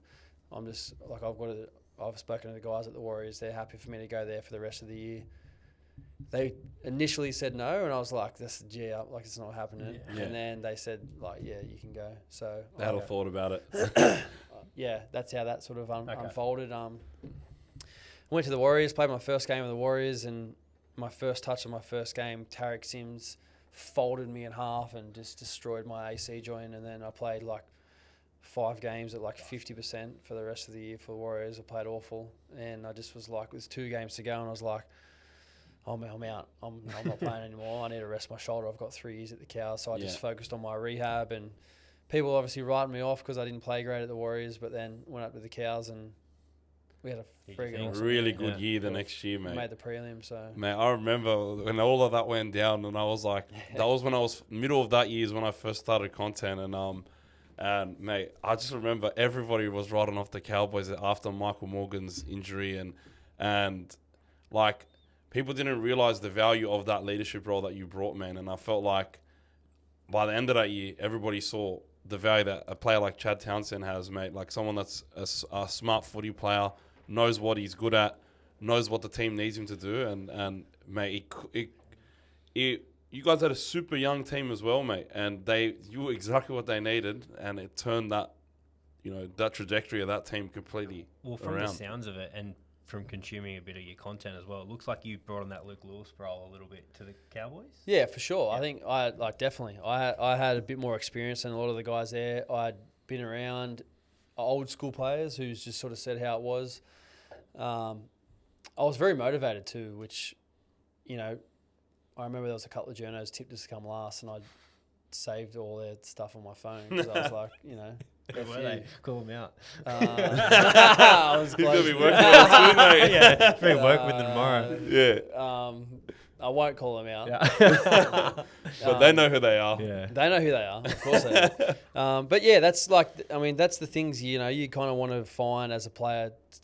There's different things that motivate different players. So, look, basically when I got there, my first thing was like, I'm building relationships with the guys. And it was like Drinky, Val, Tommy Dearden. These are the guys I need to become best mates with, and put a lot of time in coffees and golf and lunch and talking about how we wanted to play and what we wanted to do and getting guys in certain scenarios. And I remember saying to Drinky, like, I just remember saying to him, like, we can have the best kicking game in the competition. Like, that's how I would talk to him. And I remember Drinky looking back at me going, like, I just didn't know if he believed what I was saying, because I don't think he'd either had someone talk to him like that before, or he didn't actually believe that. And I was like, man, I've seen you play. Like, we can have the best kicking game. We can have the best attack in the competition. And I just, I don't know if he'd heard someone sort of say that to him before. And, I mean, we know what sort of all those guys have done since then. Drinky, Robbo, Tommy Dearden's turned into an absolute superstar. And Does that make you proud? Yeah, for sure. I mean, I had the tiniest bit with helping him along his journey, and he'll go on and do fantastic things. But the 3 years I played with Tom and Drinky and Robbo and Ruben and Jason, and like, we did some cool stuff, man. It was fun, and just to see those guys go on and have fantastic careers and play for Australia, Queensland, New Zealand, like, it makes me so proud of those guys. Do you think, like, you mentioned Drinky, like, not really hearing anybody say that to him. Do you think also, like, the young players, their heads are in social media too much, that they believe the things that media, whether it's journos or whether it's, the people that use social media, are saying about them? Yeah, I think the thing with the Cows was they had a couple of years of, like, failure, just poor results. And I remember I went down, I was at the facility one day doing my own training, and I remember I was watching the rookies, because the rookies go back 2 weeks before the veteran players do. And I remember watching the game. They were doing like some comm games or whatever, and a couple of guys would make mistakes, and their heads were just like, their body language was just terrible. I remember thinking to myself, this body language is just awful. Like, it doesn't ooze confidence. And then when I sort of got back to training, I'd seen a bit of it from some of the older guys and some of the other guys. And anyway, I remember, like, I stopped training. I called everyone in, and I said, like, this body language and these heads down, like, it needs to stop.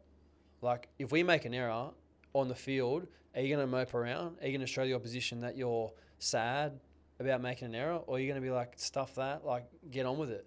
Yeah. How are you going to react? How you react to training is how you react in the game.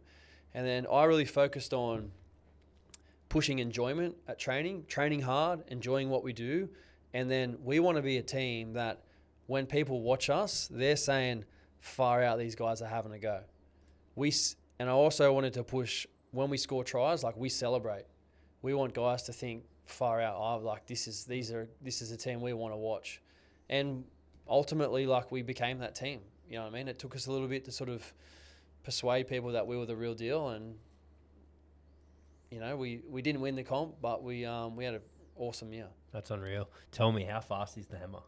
Hammer's the fastest person I've ever seen in my life. You know what? And he hasn't even, like, I've seen him run before at training in games, and I've never seen him, like, grit the teeth, like, actually just have it. He's always like this. I think he runs faster when he's got a smile on his face, mate. You know what I mean? Just grit the teeth and put the hammer down. But, like, I don't think he's ever put the hammer down, but he's by far the fastest player I've ever seen in my life. Yeah, wow. I think you wanted to ask about RLPA? Yeah, I just want to say, from a player's standpoint, mate, just because we're talking about Hammer being the fastest, What are your thoughts on, like, we're always, every year we hear about a sprint race happening like we used to have back in the day. Would you be, like, obviously, you're probably not going to run in it, mate, let's be honest. Would you run in the media one? Would you run in the media one? Would be hilarious. Would you beat Mansour still? Would I beat Mansour? Yeah, I'd beat Mansour. Yeah.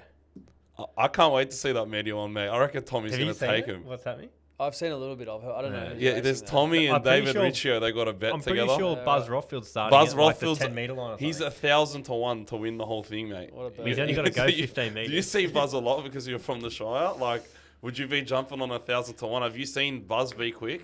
No, I haven't seen him run. I've never seen him move. Nah, He's just never. always in a seated position.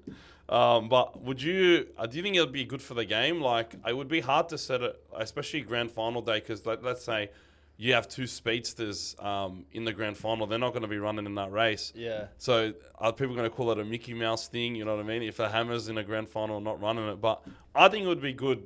Whoever wants to do it out of all the players, who wants to be heralded the fastest in the NRL. It would be good. The way you would do it is if you paid players to participate, and you had a prize for the winner. That's how you get the guys into it. Like, But how You do have you to make pay them him. train properly after the season's well, over? that's 'Cause there's if they're injuries getting Well, paid. that's if they're getting paid for it, Yeah, mate. okay. If True. they're getting paid for it, that's the only way you get it. They have to be paid like $5,000 to do it, and then like winner gets, I don't know, $50,000. RLPA. Like That's it'd the be a good mindset, spectacle, mate. you know what I mean? But It would that's, be sick. that would only if a player didn't have to train with his time off and didn't want to. Yeah. He might not do that for the next couple, because usually that period where you lose, and then you might have a couple of weeks. If you're not in contention for rep footy, they're the weeks where you really have to take off. Yeah. You know, and physically, recharge. mentally, and then as you like get towards the back end of your break, you're training just like really just as much as when you're back to training, because you need to be ready for the ground day running, one. yeah. Yeah. Yeah, and I did want to speak about that RLPA, mate, because I just want to know how do you end up, you know, because you're part of the directors board. Yep. How does that occur? Is it something that you volunteer for? Is it some place? Is it a place that you have to get voted in? I actually don't know how it works, and a lot of people don't. But it's interesting to see how much of an impact the Players Association has now. How did you go about becoming a director? Yeah, it's a good question. I think over the course of my career, naturally, I got involved with the RPA when I was a little bit younger. Like, just I think it comes with your natural leadership abilities and sort of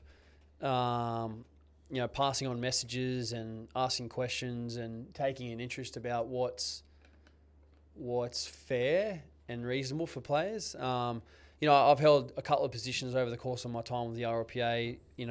And you kind of build your way up. And then I got nominated to go on the board and asked if I was interested. And I said yes straight away. It was a no-brainer for me to be a part of the board.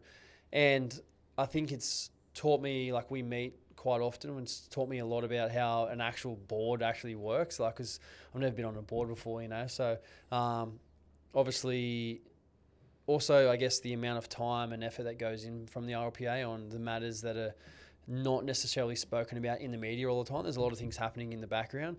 But I think you get to a point in your career where you're pretty comfortable with who you are as a player and personally. And, throughout the CBA years, especially the 2023 season where the CBA was getting negotiated, and there's times where there's certain guys that have to take a couple of bullets for the playing group, and I was prepared to do that. A lot of the time, the mainstream media pin the players as being greedy and wanting more money, which is not the case. A lot of the time, it's about certain things with regards to, it might be leave, it might be medical, it might be things like ticketing, it might be scheduling, it might be all sorts of different things, but money's always put against us, and that's the easy thing for the mainstream media. And if you speak up and you say certain things, the mainstream then come at you, which I was prepared to wear those bullets on behalf of my teammates and my other fellow players from other teams, because, hey, I'm comfortable with who I am. I am who I am. This is the team I play for. This is my family. I've earned everything that I've got, and I want to ensure that this game continues to grow. These players will have better terms and conditions, for the years to come. It's much better where it is now than where it was when I started, and it's only going to get better. So I think if you can pass on and leave a bit of a legacy and push and stand up for guys, like that's a pretty cool feeling, you know. Yeah, it is, man, and I think it's well respected how you took the bullets for the rest of the playing group, and there were times where the media, especially on like Fox and stuff, like these are proper journos, they want to push a narrative, and it's the easiest thing to point to money and people being greedy, and it takes some balls to stand up to them, man, because they could be brutal, man. Man, it is like your face is getting shown on primetime TV, and your quotes are getting torn apart that you've put out and whatever through the RLPA, and they're so good at that, by the way. Like they're so good at dissecting. It's good advertising for the Chad Townsend show, though. It is, though. It is, mate. It's just like, stuff you. Like, I don't care. Yeah. You can say whatever you like, and a lot of the time, I've always taken the high road with journos. Like, I've never, like, there's a few journos out there who I don't really like, but they don't know that. Yeah, because they want to know that. I think it feeds into their... So if I had have bitten back by either something someone had written or said, that gives them more ammo to then go at me. And I'm not on TV every single night. You know what I mean? I mean, now that I've retired from footy, I'll have more of a voice, and I'll probably say a bit more about what I actually think about certain things. Yeah. But I don't necessarily need to start a war of words with anyone. I don't think it's a good look for anyone, and I'm not about that. So if you want to say something about me or what I've said and call me greedy because of what I've said or done, you can go ahead and say that I'm good. Yeah. You can live with it. You know who you are, right? It doesn't matter what anyone else says about you. Yeah. But they love picking apart things that you say and like taking it completely out of context to fit their narrative. I see that in Australian media more than anywhere else. That grinds my gears, and I'm not affiliated with no club, so I can say what I want to say, and that's how I always want it to be. Is that why you change clubs every second year? That's the guy that changes clubs every second year. So is that an ongoing role with RLPA? Yeah. That's so I will now that I'm retired from footy, I will step away from the board in the next little bit of time. Okay. Once you finish playing, you are unable to be on the board. Yep. Long term, so. I'm not sure how the process actually works, whether it's 6 months, 12 months, but I'll just do the whole process with regards to what's needed to be done. Do you hand the torch over to someone else? Yeah. Well, obviously my spot needs to be filled, and there's a lot of senior players in the playing squad around the league who are doing tremendous jobs, and someone will take my spot and, they'll do a great job, so it'll be good. Cool. Yeah. Before we get to the games, so now obviously you've got your the Chad Townsend show and different things and stuff. So what is it? Does coaching interest you, or is it just media, or like what sort of what's next? For sure, coaching definitely interests me at the moment. Media for sure, like obviously TV and radio, and then my own podcast. Like I've been a big fan of content for a long time. I love my American sport. I love the way those guys put themselves out there, and it'll be a combined mixture of all those things together. I don't see myself doing one thing from like 9 to 5. I'm not a 9 to 5 guy. I want to be flexible. I want to be around my family. I want to do things when I want to do them. I want to play golf when I want to play golf, and I've worked hard and sacrificed a lot over my life to get where I am. So I want to enjoy that now. Like I still have a burning desire to build my next career, and my goal is now to be known for what I do in the next 30 years or the next 20 years, not what I did in the last 15. So that's motivating for me. But yeah, like it'll be all those things together for sure. I think, that's why when Fred asked me to come on, I was like, I love content. You know what I mean? I'm happy to sort of give back to guys who are putting themselves out there. Grateful for jumping on. on. Yeah, mate. So grateful for you coming on, man. Yeah, well, like it takes me back to like the things that I enjoyed when I was a kid with regards to, like I love watching Jackass when I was a kid. You know what I mean? What else is there? Rob Deerdeck Fantasy Factory, and I made a video when I was in year 12 of like our last year in year 12, and we went to Fiji for schoolies, and we used to make stunts when we were kids and film it all on the old freaking Handycam. And then I made one video at the Warriors in 2014 of like one of my days at training, and I uploaded it to YouTube. And then I stopped. I was like, I didn't do it for the next like 4 years. And then I bought a camera in 2018 and started making more content then. But I don't know why. I wish I just kept doing it. But I think footy just sort of got in the way. And then once I got a bit older, it was like, You're probably getting like, it was probably a little bit more frowned upon. 100%. Yeah. Now it's a bit more. You encouraged. paved the way for everyone else, Yeah. mate. Like I told you the first time I met you, I glazed this bloke hard the first Yeah, you time I told met me. him. He rang me after. You know what? There's guys that like now. There's players who like ask me all these questions about vlogging and cameras and things like that, and it's so much more normal now. And like I did it, like I bought my first camera properly and started doing vlogs like from 2018, and like some of the stuff I did back then and how I speak is like so cringe. Yeah. But like it's got me to where I am today with regards to like my journey on YouTube and. But there was definitely times there where it's like it's frowned upon. Like guys are like, "What the hell is this guy doing with the camera?" Get the camera out of my face, Get that out of man. my face. Now it's like now the guys are like, "Get the camera in my face." Yeah, Like, yeah. what are we talking about? Exactly. And like, So- mate, seeing like your legacy is more than just an NRL player now, mate. Because all the other players followed suit, mate. Like from a content creator standpoint, we look at Kempy. He's like the godfather of all this podcasting and NRL content thing, mate. I don't think. Was he before you?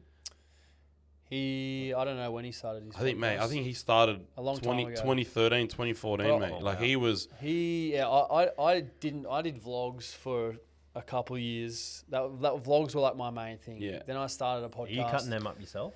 Yep.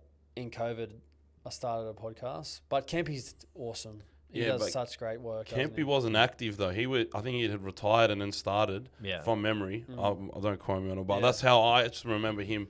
I saw Danny Kemp. I'm like, man, I remember that guy scored 4 tries against Parramatta. Like that's in my head, and I'm like 14, 13, watching him interview all the players, and it was sick. But I think from memory, you were definitely the first person that I started watching that was an active player and started doing this stuff, and that helps.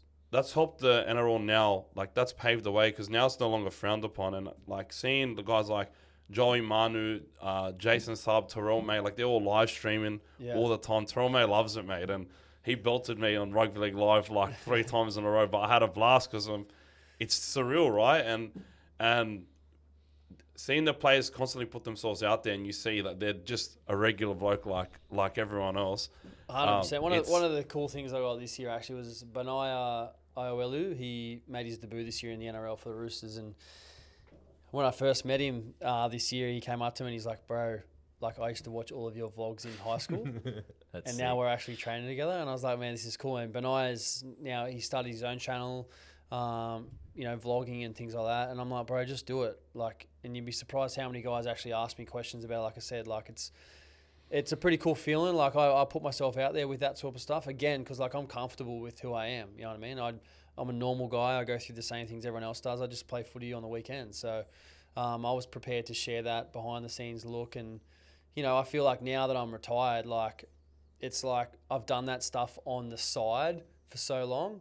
Now I'll put a bit more focus into what I actually want it to sort of look like into how can I now make this how can I now monetize this into, some proper good stuff. Yeah, because like, mate, you come to the realization that it's more than just a side thing. That it can be like it can be a plan A, mate. 100%. I think like the more time you put in, but it's also like the more like you quickly find out like the people in the content game are like if one wins, it's like everyone wins. Everyone wins. Yeah, I've found like- that mate. massively.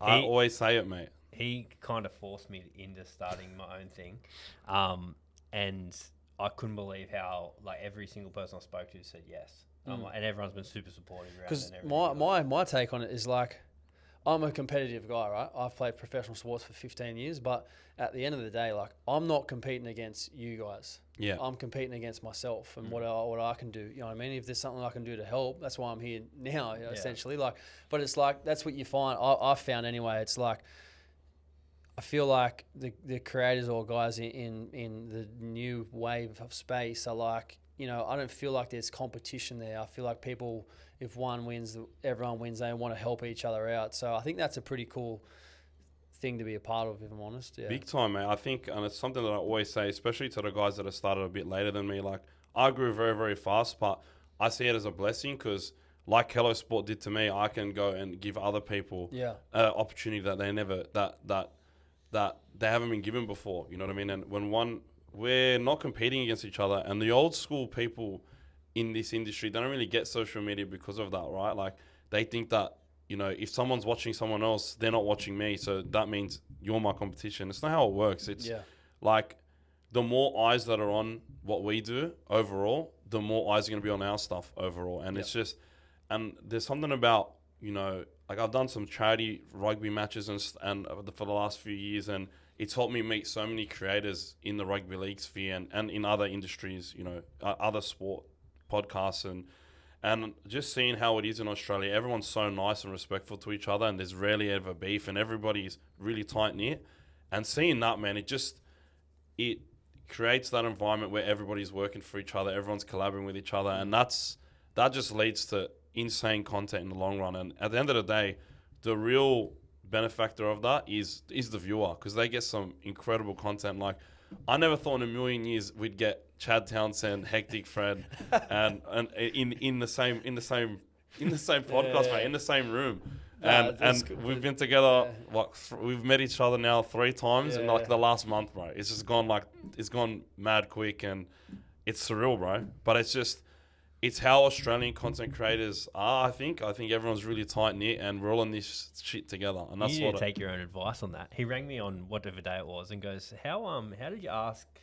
Like, because I've had a couple of players on mine. He's like, "How did you ask him?" I'm like, "What do you mean? So, like, do you want to help? Like, come on. Like, what do you mean?" Yeah, I overthink things, mate. And then as we're getting off the phone, I was like, ring him. I was like, text him now. And he's like, I will. I'm like, no, text him now. Yeah, I did text him then. I did text him then. It is like I've had that. You know what I mean? Yeah. Ask some teammates and whatever. You know what I mean? So it's not easy, but like at the end of the day, it's like when you trust and believe what you're actually doing, it's like, and people are prepared to sort of help. You know what I mean? It's actually worth it. You know what I mean? So. Yeah, man. Look at us now from where we started, mate. I remember you said you uploaded something in 2014 and stopped. Mate, my first stream was after I did my HC. Fucking gaming, no camera, like only microphone. And then all my mates were giving me shit after a week. So then I stopped for 3 years. And like the only regret I have in life is like, why the fuck did I stop? Like I should have just kept going. Yeah. But that helped me. Like I didn't even tell my mates until 3 months into live streaming when I first started. Like the second time around, and I just built like a core audience, and it was only 10 people max, mate. But then by the time, like I was already in the mindset where I'm not quitting this shit. I didn't give a fuck what anyone thinks, and I just kept rolling with it. And then once COVID lockdown number 2 came around, I started doing NRL stuff and never looked back, man. So I get when you said I did it in 2014 and then I stopped for a few years, and I'm like, why the fuck did I stop? That's the same story I had. And I was looking back on some of my old clips today from like 4 or 5 years ago, and I was like, fuck, I can't believe people watch me. I can't believe people watch me. I look like shit, sound like shit. I act like the biggest geek. It was just video game stuff at that point. But, you know, the personality is like, people come for the content and they stay for the personality. And I feel like I just needed to get people's eyes on me. Yep. And TikTok really helped with that. And I got a fucking lot of eyes on me. And that's just turned into, you know, people getting to know me a little bit better and finding out that I'm entertaining and I'm loud and I'm not just some airhead levo. Like some of the stuff I say has substance. But and to see, just a final note, mate, just to see all the NRL players start doing it, it all started from Chad, mate. That's the way I see it. Absolutely. So, I'm just conscious of Chad's time. Yeah, of course. Going to the games quickly. Of course, yeah. But, tangents, mate. 2 big games this week, man, and 1 big game next week. The first one was Melbourne and Sharks, bro.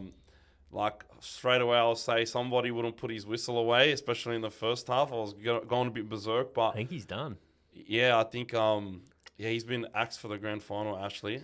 So is it official? Official, yeah. They announced it like right at 7 o'clock. I think he's retiring too. And there's some word that he might be retire. I heard that last year too, but yeah. I tweeted during the game, actually, put the whistle away with like a... I saw that. Yeah. Man. And I spoke about it on my podcast today. Like, I didn't think it was a great look, and I thought Fitzy handled the whole situation very well in his press conference, like with respect. You know, and like talking about Ashley Klein, like I'm a big fan of Ashley Klein. Like, he's not every ref is what I feel like a good ref or respectable at stages. Sorry. I'm just smiling too much. I'm sorry if I'm making you crack up. Out of interest, who's the best? Who's the best ref? They're all the best. We're not going to ask you who's the worst. I mean, like, geez, who do I actually like? I like Atkins at the moment. I really like him. He kind of came through when I came through, so he's been around sort of as long as I have. Who else is there? Like, Matt Chechen was always pretty good. Who else is there? Do you like Adam G? Everybody loves Adam G. I like Adam Consensus. G, but Yeah, Adam 'cause G he's likes the Sharks too much. And he likes the dogs too much. That's his theory, mate. But yeah, like Ashley Klein, like I was always a big fan of Ashley Klein, but I just thought the game on the weekend, there was just too many penalties. Like it was just, like Fitzy said in his press conference, there's just not enough ball in play. We want fatigue in the game. We want, a bit more. We don't want stop-start. I'm watching the game, and it'd be a penalty, and it was more so like a lot of the guys like leaving early and whatever it was, like just get the boys in, like get us a big warning. Like get the captains out, stop it, before you start blowing the whistle, the P out of the whistle, So that wasn't great, but I thought the Sharks held their gloves up a lot, like they didn't go away. But when you think about the Storm and how they played, like you look at their tries, like their spine had the fingerprints all over the crime scene. Yeah, Harry Grant sealed the game, right? Munster's kick for Pappenhausen. Yeah, when Kennedy was in the line. Jerome Hughes show and go line break to get through and score. Like these guys are a world class. that was their best game all year together, I think. Can I ask you about Hughes' thing? So I'm tipping, and obviously never played NRL and don't understand, but I'm tipping the top of the tip sheet was Hughes make 50 tackles. He then gets the ball, runs through someone, and then runs through and scores that try and shows them they're then standing behind the line going, fuck, we're meant to spot this guy. Yeah. Well, I think what they did as well, they kicked left a lot. So they kicked to Sione all night. They kicked away from Ronaldo. So if they had a kick to Ronaldo, which is on Hughes' side, it's easier for them to come and get to Hughes. But they kick away to Sione. Sione catches on the other side of the field. And then the Sharks have to come all the way across the other side of the field to try and get Jerome Hughes. Yeah. Now, the first 3 or 4 plays of the Sharks' yardage set when they're coming out of their own end, Jerome Hughes is on the wing. So he's not having to make any tackles at all and defending on the wing. Then if the Sharks got over halfway and they sort of had a shift in him, he'd get back into his position because he might only have to make 1 tackle that set. So they had a clear game plan to kick away from Jerome Hughes and make the Sharks come and try and find him, which they tried to, but they couldn't make him tackle. And I think it was really well executed. I mean, Jerome Hughes doesn't make his money from tackling anyway, so why would he want to make more tackles? My question was more like, what do you reckon him scoring that try? He basically ran over someone, ran through and scored. Yeah, I think it would have been demoralising for the Sharks to see that, but I think it also probably justified their decision to play him. Yeah. And I think I said before the week on Fox, if he's at 80% and he says to me, mate, I'm ready to go, I'm through training, I'm good, you take Jerome Hughes up on his word and you put him in the lineup. If he says he's good, then he's good. That's the Dally M, mate. Like 80% Dally M is better than most players, mate. And I would trust him if he says he's all good. And these are the games where it's like you play the whole season for these games. You'd hate to miss him as a player. So I totally understand. And he looked better than I thought he would look because you've seen it a couple with a few players. Like that shoulder injury really impacts him. Like Ola Kawatsu came back from that shoulder injury and did it in the same game against the Dogs. And like even Jerome has had a couple, a bit of trouble with that shoulder since he dislocated it. So it's a risky injury to play with. But mate, that was such a good performance from that spine, man. And they could not bring Munster down. Like Munster was just having hit-ups. He was breaking so many tackles, and he led the meters. Led the hit-ups. Like he's just taking hit-ups. He had 20 dummies, 170 meters. Like just crazy. He's carrying the ball more times than their forwards. I was so happy to see him playing like that because he's been a little bit like timid a bit this year because he's getting older. I feel like he's saving some in the tank for. He's 30 now. Yeah, he's saving some stuff in the tank for these big games, and he let it all out on there, man. And that kick to Pappenhausen was just insane. Yeah. When they scored that try as well, it would have been like a gut punch to the Sharks. Yeah. And mate, I was losing my mind because I'm all about attacking football, mate. So I hate the 2 points in general, and I really hate the 2 points when. Before you ask that, can I ask with that Pappy try. Is that film room seeing Kennedy goes a certain way to kick back across the ruck? Is that For sure, it's like they would have spoken about certain positions in the field where Kennedy goes into the line. Yeah. But then if you see, it's like if you actually watch the body language of Munster and Pappenhausen, like there's a call that something is said that like they don't even look at each other or no one sort of says, yeah, I've got the call. It's like something said and it's from Pappenhausen if Pappenhausen sees it, he makes the call. He says, because he says to kick it, whatever it is, might be, I don't know, banana. And then it will then be Munster's decision whether he kicks it or not. Okay. So he'll see it the same thing as well. So he might say banana and then he sees it. And then he'll be like, yeah, I like the look. Or no, I don't. I'll either run myself or pass it. But if he likes the look of where Kennedy is, he'll kick over the top. And then he'll execute. Happy's always ready, bro. He's always ready for it as well. The skill to have that extra tap on and then put down, like, don't underestimate how hard that is. Absolutely. Like, it was really well done. He's got so much finesse in his game, all of them, honestly. But Pappy's just, he plays off the cuff of other players so well. Like, it's something that you can't even really teach. It's so instinctive from him. And, mate, that was insane. Like, when I saw him, I was like, fuck, they're going to the grand final for sure after they scored that. But I was having a cry about the Sharks taking the 2 when they're down 8 and they hadn't even touched that end of the field the whole second half up until that point.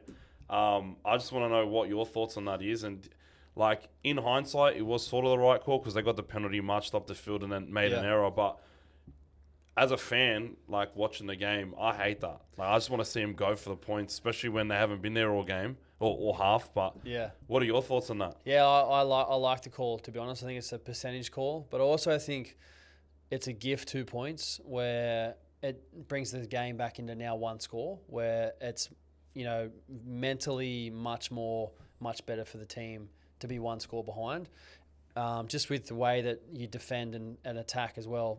But also I think what I like about it is you take the 2 and then Storm then kick off, and if Sharks get the kick off and then they play the ball, their first carry off the kickoff is outside the 10, let's just say it's 15, then like that's a win for the Sharks. Then we get a full set to sort of get our kickoff set on, move the ball, get a shift in, whatever, and then we can if we run hard enough and get further down the field, we can then put another attacking kick up and compete.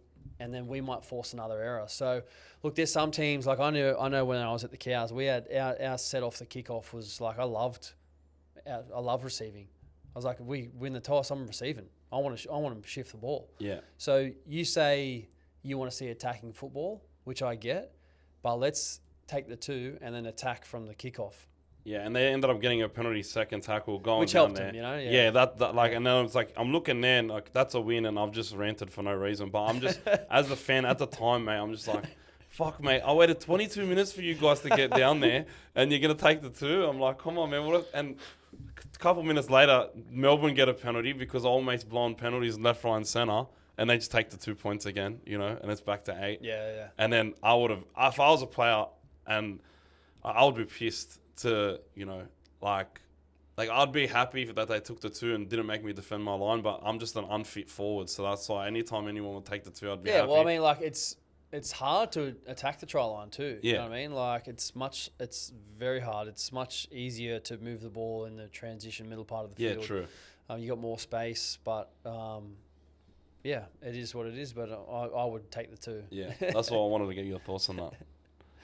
Cool. Yeah, you got any questions about the Sharks game, mate, before we move on? Nah, all good. Yeah, man, I think the game would have been better without Ashley Klein's non-stop penalties. But can I just say that? So if the game flows more, I'd like to get Chad's opinion on this. Game flows more. Sharks back 5 are pretty stacked in terms of getting out of yardage, and probably Stefano had a fucking blinder. He did have a blinder, but I'd probably argue the Sharks' middle on paper may be better than the Storm as well. Do you think ball in play more suits the Sharks because they're going to roll up field, or Melbourne are just too dominant? Like I think ball in play suits the whole game in general. To be honest, Okay. like the Sharks doesn't change result. I don't think it changes the result. Okay. No, I don't. I think Storm iced their moments when they needed to. The Sharks had some opportunity. That Kennedy kick could have been, nearly was an opportunity for them. The Sharks back five are one of their best assets. You know, they're same back five every single week. They're so hard to tackle. They play a different style of football, the Sharks. They don't necessarily shift the ball too much. You know, they've been called boring and that throughout the season by certain people. And they play a lot of short passes.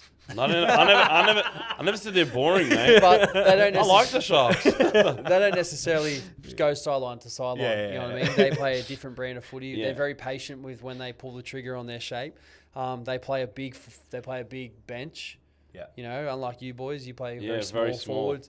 So their style's a little bit different, but I think they've had a great year. I just think the better team won on the night, and I think the Storm iced their opportunities, and we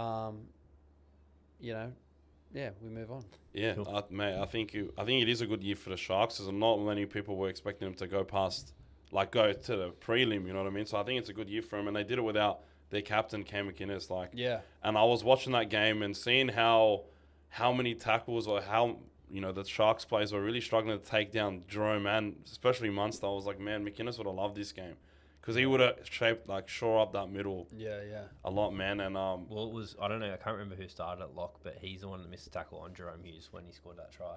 yeah, I can't say his name properly. Colquhoun, Oh, yeah. okay. But I think he did an all right job. Billy Just calling Burns him as out. well.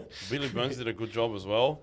Even Nicola was a bit hampered by injury coming into it, but Billy done such a good job, man. I was shocked by how good he was playing, and mate, to take down the top of the ladder Raiders, that's a good year for him, man. And I think they can go one step further next year. But there's question marks over the fullback position going into it, so I'm keen to see what they do. Do you think they can go one step further next year? Yeah, I think they can. I agree with you. I think the Will Kennedy situation seems a bit interesting at the moment. Obviously not signed for next season. To me, it kind of says he doesn't like the offer that he's got from the Sharks, and they've obviously only potentially being able to offer him a 1-year reduced deal because of their salary cap position. I mean, I don't actually know. I think he stays at Cronulla just because he will play fullback if he stays, where if he goes to another team, it's like I'm not sure he'll play fullback at this stage. They've probably got their fullback already locked in. So, look, I think they're one good player away from taking that next step. But, over the course of the next couple of years, it's going to be interesting to see how they sort of manage their cap with players. And obviously they've had a very well-established team with the same lineup for so long. They've played a lot of footy together. But this is the final hurdle they just haven't been able to get over. So I look forward to watching, the next couple of years to seeing how they go. What's your take on their halves combo, how they sort of combine? To me, I think Trindle plays 7, but he wears 6. And Nico's the 6, but he wears 7.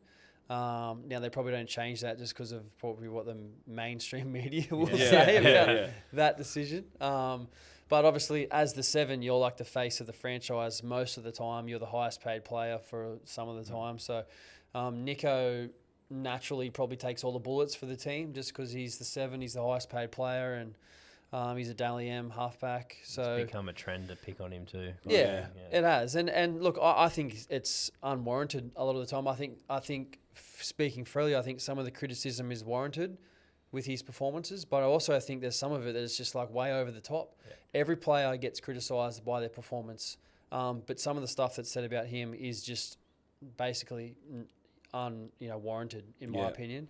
But yeah, Trindle, he does a lot of the kicking, pretty much nearly all of it, to be honest. I know Nico had a few more on the weekend, but the previous week Nico only had 1 kick the whole game. So Trindle's got a great boot on him, a big boot, but a lot of the time you see Trindle passing to Nico and then Nico executing the long passes, not the other way around. So he's more the tip of the spear. But look, I like their combination. I think they combine well. When they pass to each other, they look great. But I just think that that last step, they just they've got to get over. Yeah, they're one key player away, or someone developing into a key player that I think they need that one extra guy to just push them over the edge, man. But overall good season for him. Nico definitely shut some people up, and I think he'll they'll be looking to build on that. And I think the Sharks are a good team, man. On paper, I think they're the best team in the NRL. And just forward pack, back line in the halves. No Origin players. No Origin players as well, which is crazy. But Wow. they've got a few rep boys there. Yeah. A lot of Kiwi boys there. But they're a sick team, man. But the talk of the town is yesterday's game, man. It was off his head, bro. I was Great game of footy. mate. As a neutral, my favorite game of the year for sure. That was insane. And Taylor 2 halves, I think, man. 14-0 up at halftime. You boys were, and you know, they got a taste of their own medicine of what they did to Brisbane a couple of years ago in the grand final. And I'm just glad to see so many players on that Broncos team get over the hump. Like Reece Walsh's first win against Nathan Cleary in the Penrith Panthers ever. Yeah. And, you know, Adam Reynolds kicking the goal. And he started the dynasty with that missed kick in the grand final, technically. And now he's ended it with that kick at the end of the game. And I was stoked for him, man. So happy for him. And they're gone to the grand final. And I'm just glad it's not Melbourne Penrith again, man. I wanted something different. I reckon they outgrinded us. Like, that second half, at first 20 minutes of the second half, we couldn't get the footy. I think they had, like, more than double the sets than we had, and we just ran out of gas at the end. Like, we just had nothing. I think the first half we were pretty clinical. I think we were pretty impressive in the first half. Was kind of looking at it going like, fuck, were we really actually going to do 5? Like, surely not. It was an awesome. I thought they Panthers won the field position early on in the first half. That's why they had a lot of momentum. That's why they were able to put some scoreboard pressure on. Like, their catch and pass was super impressive. Yeah. That first try to Alamotti when he scored, like, you just see the Dylan Edwards, like, just feels Gamut Shibasaki coming. He just stops basically in his tracks and passes, and Tago tips on and they score. So, look, I thought ultimately it probably came down to the Broncos' defence in that second half, especially on their goal line. Like, I thought, I'm watching the game, like, if Panthers score here, it's probably game over. Yeah. It's game over if they score again. So, like, when you know that, it's like you are doing everything you can to just keep going, keep staying in the game. And then I thought when Nathan ran it on the last play, he had Blaze Talangi on his outside. If he hits Blaze, I think Blaze scores and it's game over. But from that moment, it kind of just sort of flipped over. And then the crowd slowly got into it. They got one try off the kick to Stags. They got another one when Cleary went through the intercept and scored. And then that last one, which was a shape which I think we'll see a little bit more of this weekend, this Sunday, where Reynolds was passing to Walsh, and they were trying to sort of split the edge from the middle of the Panthers. And they ran a similar play when Casey McLean took that intercept. Which he was onside, by the way. In the first half, which I agree. Could have gone 50-50. Yeah, that was really harsh. You know? But if you watch that play, it's very similar to the one they ran when Reece Walsh actually set up the try. So I'll die on this hill. If your brother-in-law's on the field at that time, they don't score that try. Yeah, I 100% agree with him. He's very... he's pulled up okay. He's had 4 stitches in his lip. But what didn't help them, losing him 2 minutes into the game. Yeah. Obviously, Luke Garner's done a great job for the Panthers. Agreed, he was a bit groggy, but like this after season, a head knock as well. He hasn't copped any praise in the media from my point of view, but the season Sorensen had in terms of being like the dad, big brother, whatever you want to call it, to Blaze and Casey on that left edge, defending, like it's been, he essentially taught them to how to tackle.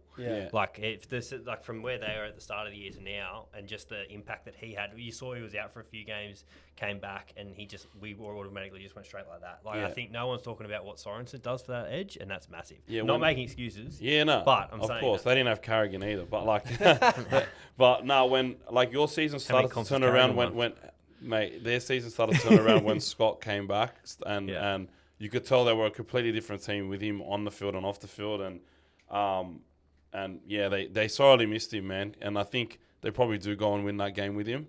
But like, I got to give credit to like Tyson Smoothie, mate. He had a sick game, man. He had some big shoes to fill.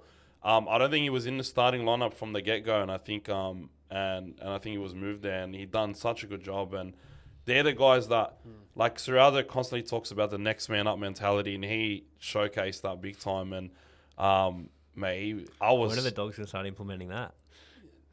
I'm gonna punch you in the head, mate. No, but Tyson done a good job, man, and what a sick name as well. Like every time the commentator says Smoothie, I'm like, mate, how's this bloke playing in this game? And he had a good game. What about that kick? It looked like he shanked it. Yeah, and I it know. fucking Set sold up, it. yeah. Yeah. What about balls on blaze to Yeah, pass I that? know. What? Damn, far out there done well to get out there. Mate, it was a great game to watch. such a sick game, man. And like Tony went over and you just started to get that hope. And it wasn't, their Broncos 2 tries were not, the first 2 tries they scored were not clinical at all. They're pretty lucky tries to be fair, but you got to create your own luck, mate. And I couldn't get over when that moment where the intercept got called back was a pivotal moment of the game because he's run 100 meters, then cops a fucking gobful from the whole crowd and has to, walk back another 100 meters. He didn't seem like his carries and stuff for the next 15 minutes. Like that cooked him. Yeah. He sprinted 100 meters and then full of adrenaline.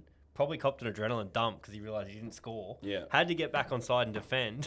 And then that was big, man.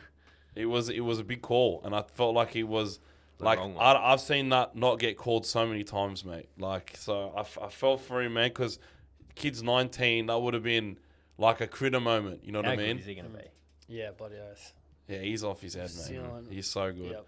But Well in front of we always go back and forth 'cause ever since Critter v Casey gave McLean Critter one a time. bath. Yeah, he got given a bath, mate. No tries, no assists, mate. But no, we've always go back and forth. You know what Critter got that night? Yeah, no tries, no assists. A big L too. Yeah, that's right. Fair enough. But you got a big L this night, mate. And listen, Flaxy, you were at the game, bro. This guy was coasting up 14-0, was probably talking mad shit to the guys at Suncorp. And I early crowed it in the 23 grand final and said, oh, the Broncos are going to fucking do it. And I jinxed them. So then I said, listen, I have to do the Broncos fans a favour and jinx Penrith now. So I early crowed it on the grand final. So I early crowed it at halftime, up 14-0. We're really going to get a fucking Melbourne Penrith grand final again. And I'm so glad that Reece Walsh came up with the goods right at the end. Adam Reynolds gets his moment. And this is, this grand final is massive, mate, because this is, there are players' legacies on the line. Ben Hunt, to see him go full circle and bring help bring Broncos a comp would be amazing. Adam Reynolds gets his second. After missing that kick in 21, that would have been there haunting him the whole time. I hope he tells the story of how that came about, mate, because there would have had to have been a conversation between him and Walsh and the team about that last kick. Walsh to fuck off. Yeah, give me the fucking ball. Fuck off, man.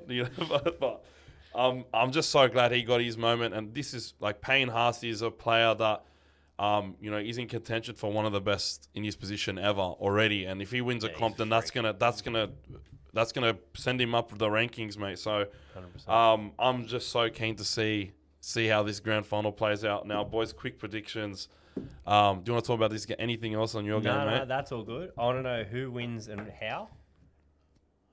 How much? Yeah. I'll go. I think the Storm win. Yeah. Just their record against the Broncos is phenomenal when Yeah. you actually look at it. I think the Storm win. I think they win 24-12. And how do they get it done? Where's the game won and lost? I think the Storm will, they'll complete a lot. I think the Storm complete, they're very well established. They don't beat themselves, the Storm. You have to beat the Storm. But I just think I can just see potentially the occasion and maybe getting to the Broncos a little bit. But I just think the Storm are well drilled.